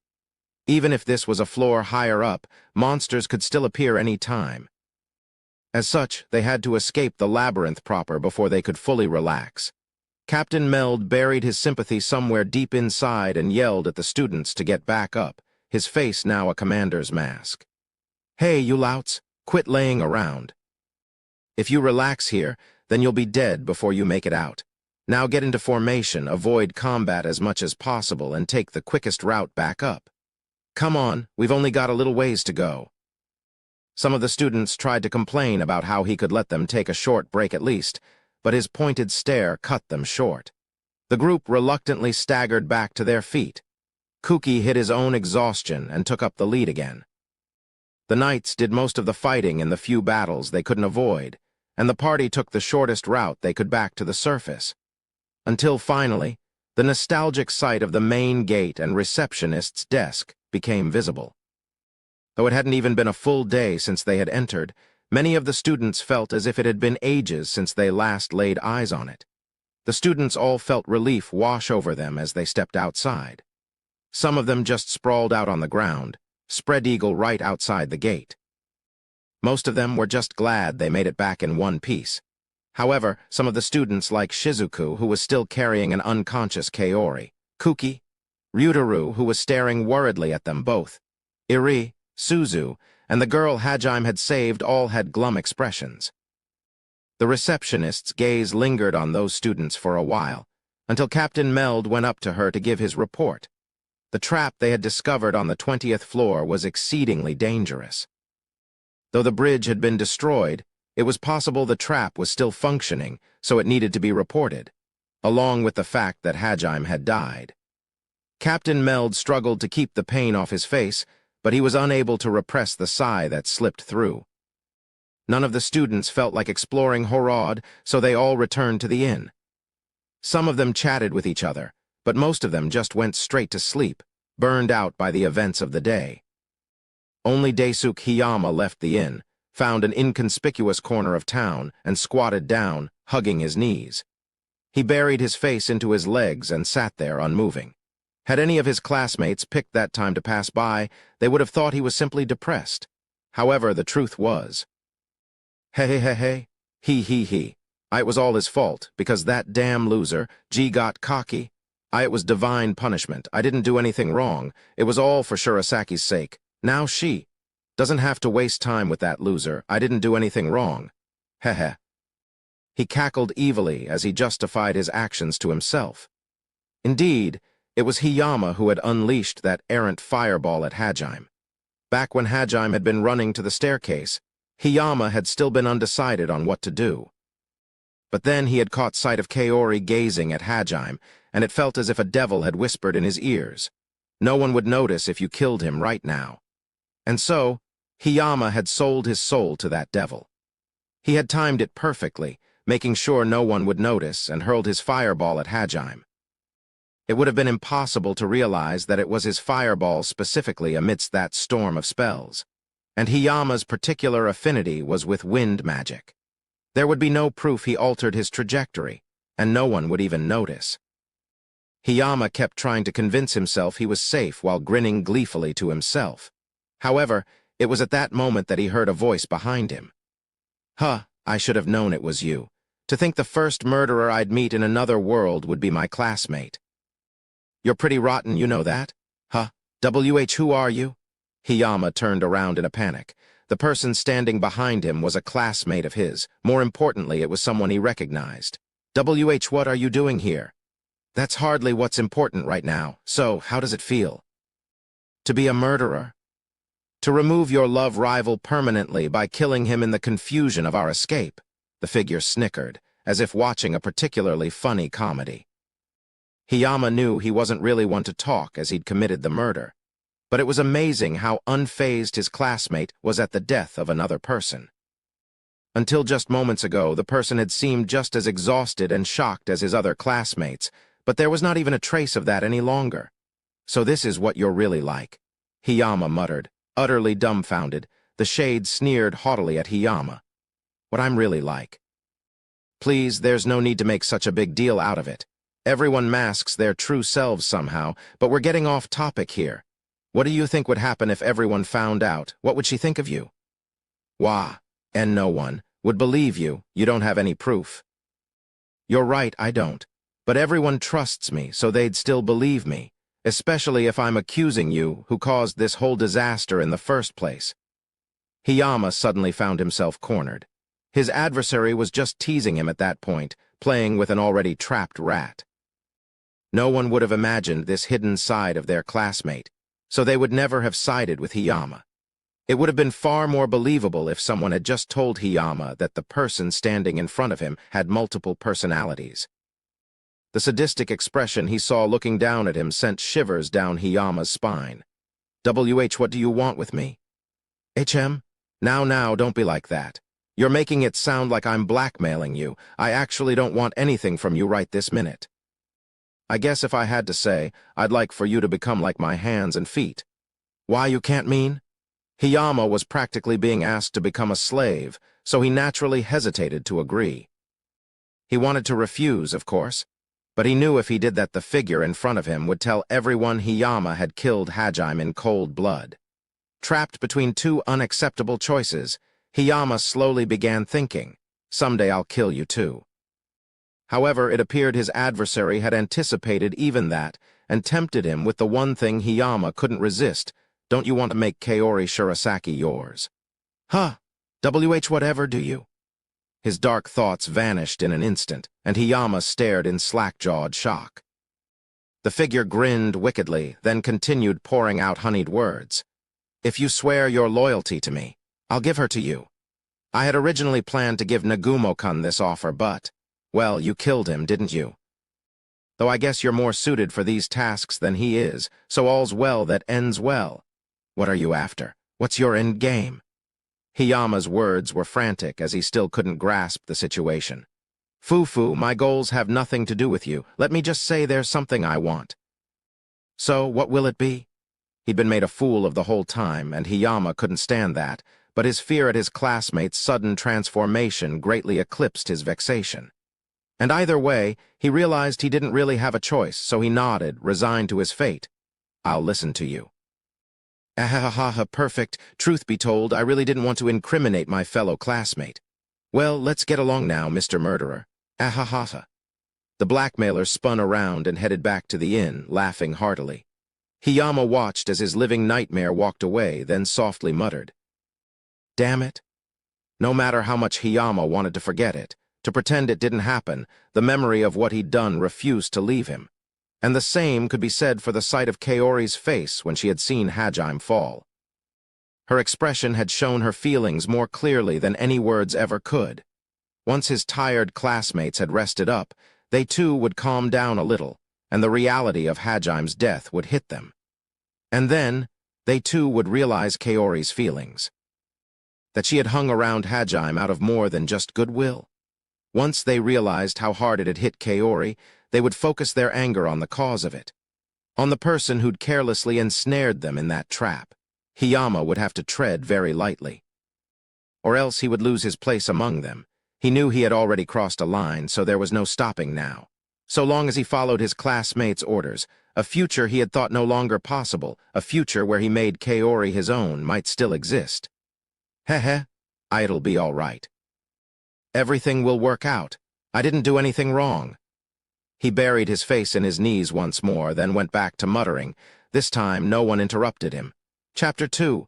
The Monster of the Abyss. The sound of water dripping reached his ears. A chilly wind blew past his cheek, and his whole body shivered. Hajime groaned softly as he opened his eyes. His cheek was resting on something hard, while the lower half of his body was freezing cold. Groggily, he pushed himself up off the ground, an aching pain running throughout his entire body all the while. Oh, where? I thought I... He steadied his head with one hand, then tried to recall how he'd ended up in that position. His surroundings were relatively dark, but thanks to the green crystals scattered about, it wasn't pitch black. He looked behind him and saw a river 5 meters wide and noticed that he was still half submerged within it. His upper body was resting on a boulder that jutted out from the riverbank. Oh yeah, the bridge broke and then I fell. And then... A haze lifted from his mind and his brain finally started working again. A stroke of luck had saved him from falling to his death. Halfway down the cliff, he had seen an opening in the wall from which water was flooding out. A waterfall, basically. There had in fact been numerous little waterfalls as he continued to fall, and Hajime had found himself swept away by them, until eventually they had guided him into one of the openings in the cliff, much like a water slide from hell. The fact that he was still alive was nothing short of a miracle, especially considering that halfway through his water ride, something smacked into him and knocked him out. Honestly, even he didn't comprehend just how miraculous his survival was. I don't really remember what happened, but I guess I'm not dead at least. Achoo! It's really cold. His body temperature had dropped dangerously low due to how much time he'd spent in the cold water. He ran the risk of developing hypothermia if he stayed submerged much longer, so Hajime quickly pulled himself out. Shivering, he stripped and started wringing out his clothes. Then, in nothing but his underwear, he cast a transmutation spell. He used it to carve a magic circle into the hard earth. Gah, I'm so cold that it's hard to concentrate. He was trying to inscribe the flare spell. It was a very basic spell that even kids could cast with a 10-centimeter magic circle. However, not only did Hajime have no mana crystals with which to enhance the magic circle, he also had a magical affinity of 0. As such, he needed a complicated magic circle over 1 meter in diameter just to cast a simple flare spell. After 10 grueling minutes, he finally finished his magic circle and chanted the incantation. Mine desire is fire. Fire, imbued with the essence of light, flare. Gah, why does such a simple spell have such an exaggerated incantation? Can't believe I have to chant something so embarrassing. Ha. He sighed again, something he'd been doing quite frequently as of late, and brought himself closer to the fist-sized flame. He also laid his clothes out next to it to dry. Where am I? I fell pretty far down, so can I even make it back up? Worry gripped his chest as he calmed down and considered his situation while warming himself by the fire. He felt like bawling his eyes out, and tears did form in the corners of his eyes, but Hajime knew he would break down completely if he let himself cry, so he held them back. He stubbornly wiped his tears, then slapped his cheeks. I'm gonna do this. I've got to get back to the surface somehow. It'll be fine. I'm sure I'll figure something out. He gave himself a pep talk and renewed his determination, wiping the sullen expression off his face. After that, he simply gazed into the flames, mulling over his options. After about 20 minutes, he warmed himself sufficiently, and his clothes were mostly dry, so he decided to head out. He didn't know what floor he was on, but he was clearly deep in the labyrinth, and it wouldn't be strange for monsters to pop out at any time. Hajime walked as cautiously as he could down the long passageway. The path Hajime was going down resembled a cave of sorts. It was nothing like the orderly rectangular passageways he'd been on in the upper floors. Boulders and other obstructions showed up at random intervals, and the path itself was twisting and winding, much like the path they had found at the end of the 20th floor. However, the size of this one was on a completely different scale. Even with boulders and the like obstructing parts of the path, it was 20 meters wide. In fact, even the narrow stretches were still at least 10 meters wide. Though it slowed his progress, Hajime moved from cover to cover, making sure to stick to the shadows as he advanced. He had no idea how long he walked for. Around the time Hajime was starting to grow tired, he found himself at a fork in the road. Though it was more like a street intersection than a fork. Hajime hid behind a boulder as he deliberated which way to go. While he was thinking, he saw something move out of the corner of his eye, and he hurriedly shrank back, behind the safety of the boulder. He timidly peeked out from behind the boulder and saw a giant white ball of fur hopping down the passage directly across his. It had rather long ears and looked just like a rabbit. However, it was the size of a dog, and it also had very thick hind legs. Plus, there were veins of pulsing dark red mana trailing down its body. It looked quite disturbing. It was clearly deadly, and Hajime decided to go down one of the paths to avoid running into it. Judging by the position of its ears, Hajime determined that it would have a harder time spotting him if he went right. He held his breath and waited for the perfect moment to run. Eventually, the rabbit turned around and lowered its head, busily sniffing the ground. It was at that moment that Hajime attempted to leap out from behind the boulder. But then the rabbit suddenly twitched, rising back up as it did. It warily looked around, its ears twitching. Crap, did it see me? Oh, or am I safe? Hajime had quickly retreated behind the safety of the boulder, and he tried to calm his pounding heart as he clung to the rock face for dear life. He broke out in a cold sweat, afraid the rabbit's exceptional hearing would be able to pick up on his pounding heartbeat. However, it was not Hajime that had spooked the rabbit. Grah! With a bestial roar, a white-furred wolf monster leaped out from behind a different boulder, heading straight for the rabbit. The wolf was as big as a large dog and had 2 tails sprouting from its behind. Just like the rabbit, pulsing veins of dark red mana ran down its body. Then, out of nowhere, 2 more twin-tailed wolves suddenly leaped out into the open. Hajime peeked out from behind the boulder once more to see what was happening. The wolves were clearly attacking the poor bunny, though the creature was nowhere near cute enough to warrant a description like bunny. Hajime slowly got to his feet, planning on escaping during the confusion of the fight. However, Q. The rabbit let out a cute squeal, then leaped up, did a turn in midair, and caught one of the wolves with a powerful roundhouse kick. Boom! It didn't sound anything like how a kick should and connected squarely with the face of its target. A second later, crack. Together with a very ominous sound, the wolf's head was turned to a very unnatural angle. Hajime stood stock still as the battle raged on. The rabbit then used the centrifugal force of its spin to turn itself upside down and hurtle toward the ground like a meteor. Then, a mere instant before impact, it righted itself once more. A powerful axe kick came down on the wolf standing at the rabbit's point of landing. Smash! The second wolf didn't even have time to cry out before its head was pulverized. Two more wolves came out of hiding and charged the rabbit. Hajime thought that was the end for the rabbit, but it flipped itself upside down and, like a breakdancer, stood on its ears while spinning, legs spread out. The two new wolves were sent flying by the tornado kicks and slammed into the wall. And they hit that wall with a splat, spraying blood everywhere, and slid to the ground, unmoving. The last wolf growled menacingly, its tail standing straight up. Suddenly, electricity began running down its tails. It looked like that was the magic the wolves could use. Gra! The wolf roared, and bolts of lightning flew toward the rabbit. But with nimble steps, the rabbit swiftly dodged the incoming bolts of lightning. Then, at the moment the lightning attack stopped, the rabbit hopped forward and hit the last wolf with somersault kick. The wolf's head bent back with a sickening crack and it fell to the ground utterly still. It was yet another wolf with a broken neck. The kickmaster rabbit let out another squeal. Caillou. Is that supposed to be a victory cry? After that, it started scratching its ears with its leg. You've got to be freaking kidding me. Hajime smiled in disbelief, his body still completely still. Dangerous didn't do the beast justice.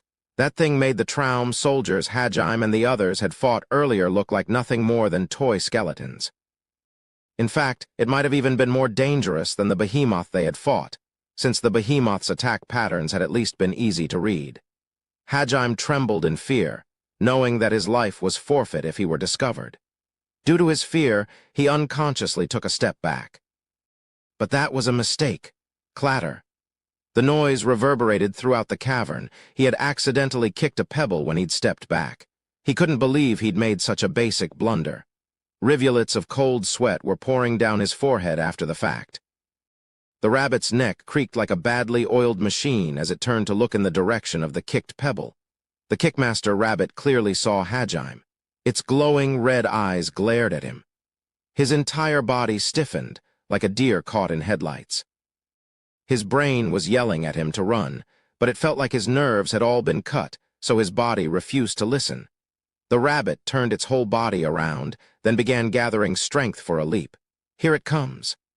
Hajime instinctively managed to guess the moment of the rabbit's leap. The speed of its jump was so ridiculously fast that it left afterimages behind it. Driven purely by instinct, Hajime threw himself to the side. An instant later, a kick with the force of a cannonball slammed into the ground Hajime had been standing on. The force of it gouged the earth below. Hajime rolled over and over on the hard ground before coming to a stop in a sitting position. His face paled when he saw the pulverized ground, and he quickly started running. The rabbit leisurely got back up and dove toward him with another earth-shattering leap. Hajime hurriedly transmuted a wall behind him, but the rabbit easily blew it away and aimed another kick at Hajime. He instinctively brought up his left arm to shield himself from the blow. That somehow helped him avoid getting his face blown apart, but the shockwave of the kick sent him flying backward. Waves of excruciating pain ran down his left arm. Gah! When he looked down, he saw his arm was dangling at a very unnatural angle. His bones had been completely shattered. He crouched down in pain, then looked over at the rabbit. This time it wasn't lunging forward, but leisurely hopping toward him. He wasn't sure if it was just his imagination, but it felt almost like the rabbit was looking down on him. It was toying with him. But even then, all Hajime could do was unceremoniously continue backing up. Finally, the kickmaster rabbit stopped right in front of him. It glared down at Hajime as if it were looking at a worm. It then raised one of its legs up high, as if to show off before slaughtering its prey. So this is where I die, Hajime thought, sinking into the depths of despair.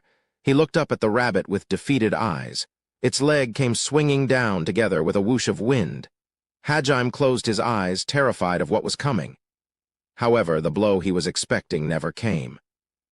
Hajime timidly opened his eyes to the sight of the rabbit's foot inches from his face. The rabbit had stopped just before hitting him. Hajime despaired, thinking the rabbit intended to toy with him further, but then he noticed there was something off about it. A closer glance revealed that the rabbit was trembling. What? Why's it shaking? It almost looks like it's scared. It wasn't almost. It actually was scared. A new monster had appeared from the right-hand corridor Hajime had tried to escape into, and said monster was massive. It stood over 2 meters tall, and like everything else on that floor so far, had white fur. And just like the others, it had veins of dark red mana running down its body. The closest thing it resembled was a bear. However, unlike a bear, it had massive forearms that went all the way down to its feet, which ended in wicked sharp claws over 30 centimeters long. The claw bear had closed in while the rabbit had been focused on Hajime, and it glared down at both of them. A moment of silence enveloped the corridor. The rabbit had gone stiff out of fear and stopped moving.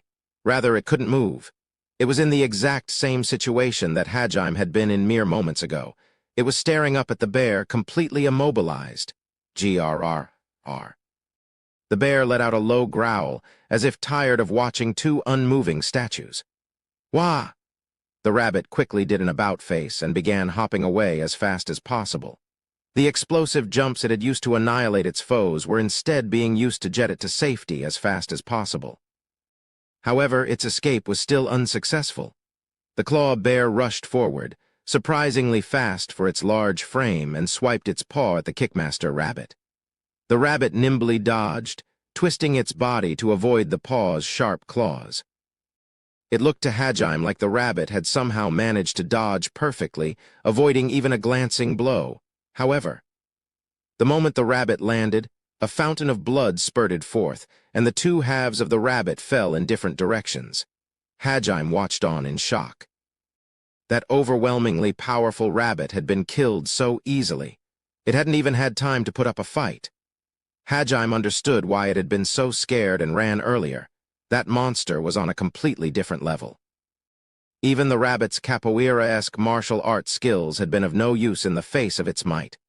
The bear leisurely walked up to the rabbit's corpse, speared one chunk of it with its claw, and began scarfing it down, making sickening, squelching noises.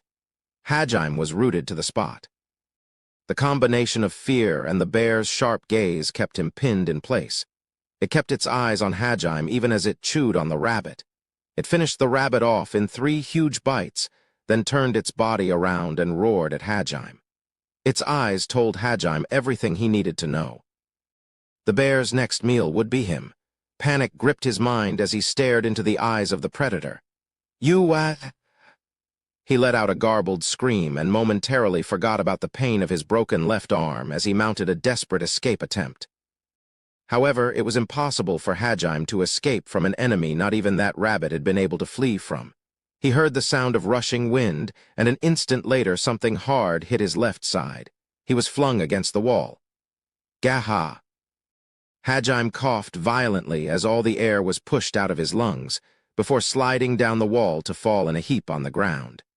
His vision blurred over, but he could still make out the bear chewing on something. But he couldn't quite make out what it was.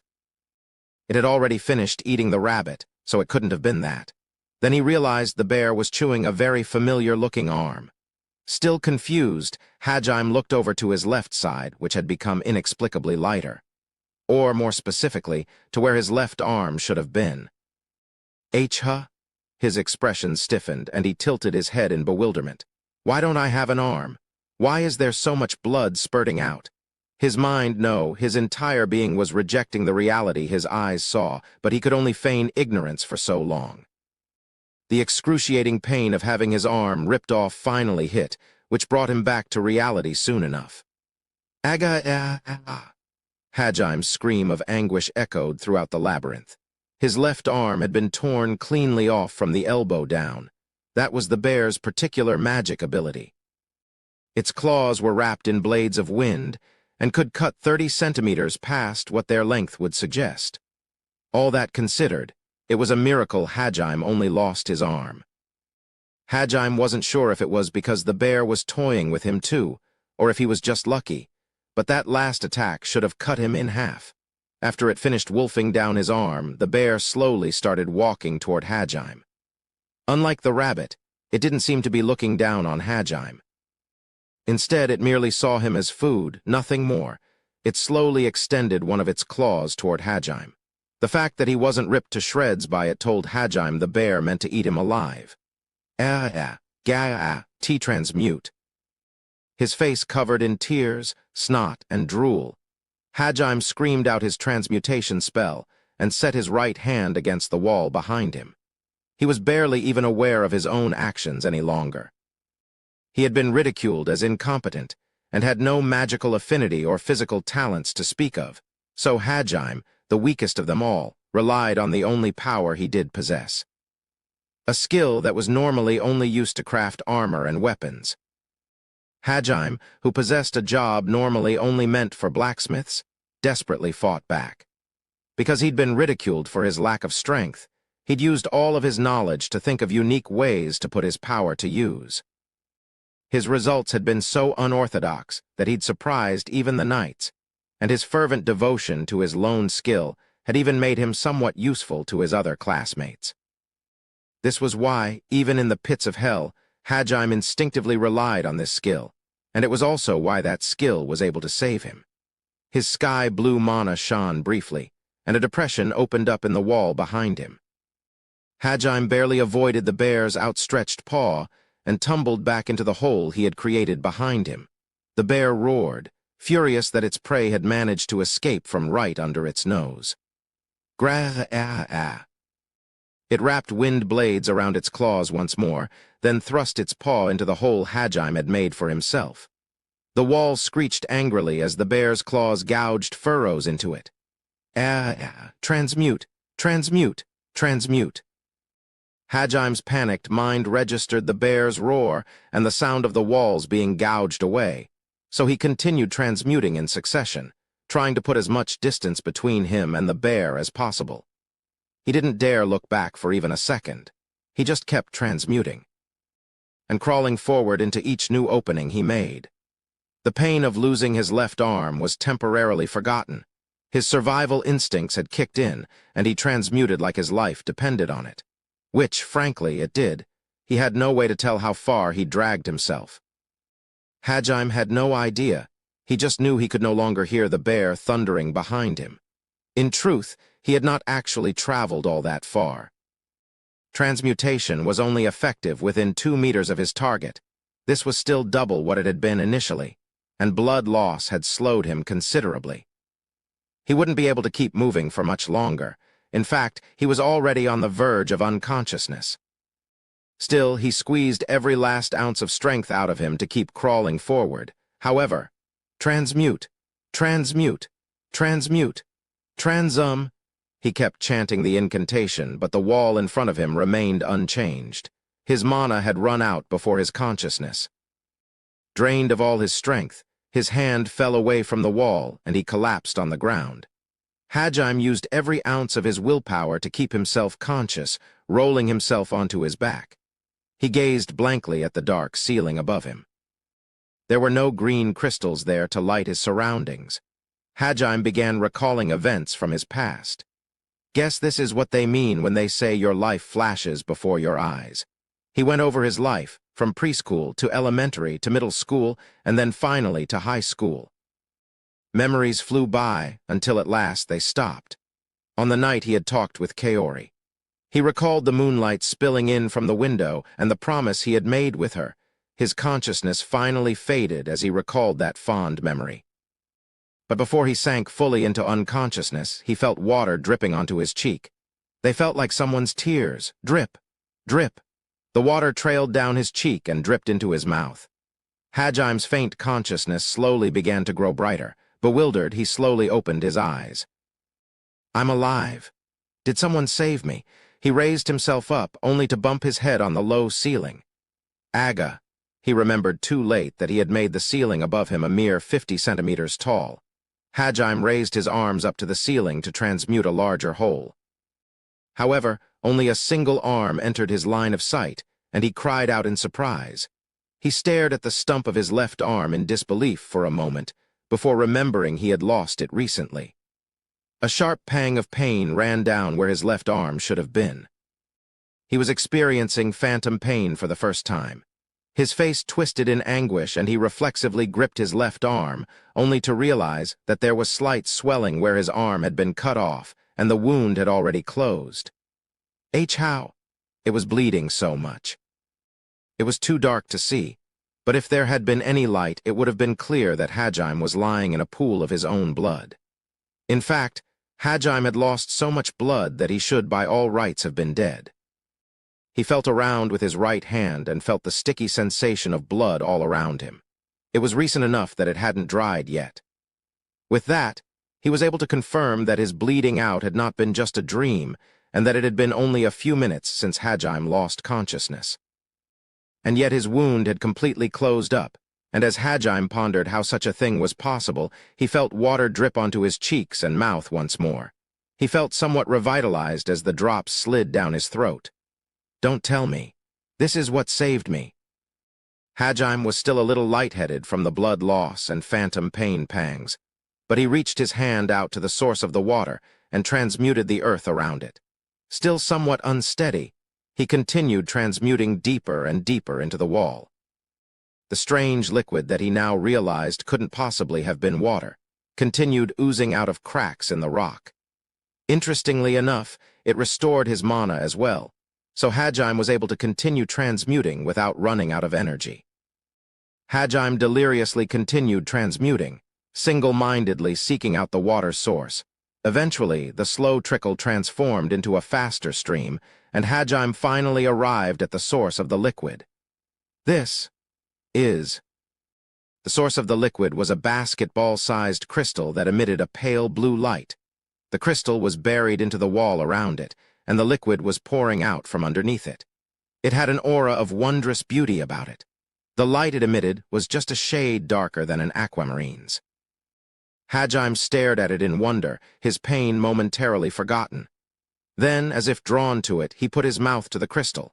As he did so, the pain, the haze that had fallen over his mind, and the fatigue all left his body. As he had suspected, it was the liquid from this crystal that had saved Hajime's life, which meant that the liquid contained some kind of healing agent.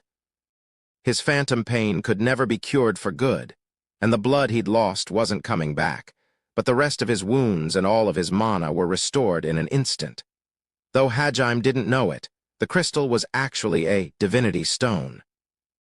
Divinity stones were rare crystals, and considered to be one of the world's greatest historical treasures. Modern-day people thought them a lost legend. Divinity stones were created when a large clump of mana pooled together and crystallized over the course of 1,000 years. They ranged from 30 to 40 centimeters in diameter, and then over the course of a few hundred years, their saturated mana liquefied and poured back into the earth. The liquid they secreted was known as ambrosia, and it healed all wounds. It couldn't regrow missing limbs, but supposedly it extended one's life so long as they continued to drink it, and was also referred to as the elixir of life. Legend claimed that Ehit healed the masses with this very ambrosia. He realized he'd just narrowly escaped a very painful death, and Hajime slumped down against the wall. He hugged his trembling body, then buried his face in his knees, the fear of death still fresh in mind. He no longer had the energy to try and escape. The constant stress and fear had finally broken him. If it was just enemies he had to face, then he might have managed somehow. He would have rejoiced at the fact he was still alive, then gotten back up. But those eyes the bear had looked at him with broke him. Those were the eyes of a predator that saw Hajime as nothing more than food. The eyes most humans, who stood at the top of the food chain, never even had to dream about. Those eyes and the sight of the bear chewing on his own arm had completely crushed Hajime's spirit. Someone. Anyone. Please save me. but he was deep within the pits of hell, so there was absolutely no way his thoughts would reach anyone. He didn't know how long he sat there. But for the longest time, he just huddled in a fetal position, begging for salvation he knew would not come. 4 days had now passed since Hajime had fallen from the bridge. In that time, he had barely moved, drawing the sustenance he needed from the divinity stone. However, while ambrosia could keep a man alive through all but the most heinous of conditions, it could not sate his hunger. Though he couldn't die, Hajime suffered constant pangs of hunger, along with the phantom pain that ran down his missing left arm. Why is this happening to me? That question had been something he constantly thought about. He couldn't sleep because of the pain and hunger, and if he drank more ambrosia, all it did was clear his mind to let him feel the pain more vividly. Over and over, his fatigue brought him to the edge of consciousness, only for the pain and hunger to draw him back. And then to escape the pain, he would drink more ambrosia, which only invited further pain. He had repeated that cycle more times than he could count. At some point, Hajime stopped drinking the ambrosia altogether. He had unconsciously chosen the fastest way to end his pain. If all that awaits me is eternal pain, then I might as well. He muttered to himself, clearly defeated, and let his consciousness slip away. 3 days after that, the pain, which had passed a certain threshold, had abated for a while, but that was simply the calm before the storm. His starvation came back in full force, and excruciating hunger pangs continuously racked his stomach. The phantom pain continued as well, tormenting Hajime all the while. It felt as if his fingernails were slowly being peeled off one by one, and then salt was dumped in the open wounds. I'm still not dead yet? Please, please. I just want to live. While craving death, he still instinctively clung to life. His thoughts began to contradict themselves. Hajime was no longer capable of rational thought. His delirious mumblings no longer made any semblance of sense. Yet another 3 days passed. Without the ambrosia's aid, he would expire in another 2 days. He had drunk nothing in that time as well, so his thirst mingled with his hunger. However, a short while earlier, around the 8th day since discovering the divinity stone, a strange shift in his mentality had begun. Hovering between wishing for death and praying for salvation, his mind had begun to warp, and dark thoughts began welling up from Hajime's subconscious. Like slime, it had slowly oozed into the cracks in his heart caused by his suffering and slowly eaten away at his soul. Why do I have to suffer so much? What did I ever do to deserve this? Why me? Why did it end up like this? God just kidnapped me and dropped me off at this place. And then my classmates betrayed me. I was looked down on by a rabbit, and then that bastard ate my arm. His thoughts continued to grow darker. Like black ink slowly spreading through white parchment, Hajime's pure heart slowly grew sullied. Someone was at fault, someone had pushed this unfairness on him, someone had hurt him like this. His mind started searching for an enemy to hate. The pain and hunger and darkness all slowly eroded away Hajime's sanity. His dark thoughts continued to grow. Why isn't anyone coming to save me? If no one's going to save me, what should I do? How can I make this pain go away? By the 9th day, Hajime was trying to find a way out of his predicament. Thoughts of how to escape the pain were all that filled him, and even anger and hatred were slowly being worn away. There was no time to be trapped by such petty feelings, because no matter how much he raged against his foes, Hajime's pain never lessened. In order to escape the absurd and unreasonable situation he was stuck in, unneeded feelings had to be discarded. What is it I want? I want to live. And what's stopping me from living? The enemy. And just who is the enemy? Everyone and everything that gets in my way, everything that pushes this unreasonable fate onto me. So what is it I should do? I should. The 10th day. Both hatred and anger had vanished from his heart. The unfair God that thrust him into this world, the classmate that betrayed him, the monsters that wanted to kill him. Even the smile of the girl who said she would protect him. They all ceased to matter. Compared to the pressing need for survival, such tiny feelings meant nothing. Hajime's will resolved into a hardened point, like the tip of a sword forged from the fires of hell. Sharp, strong, and able to cut through anything, and his will desired to kill them.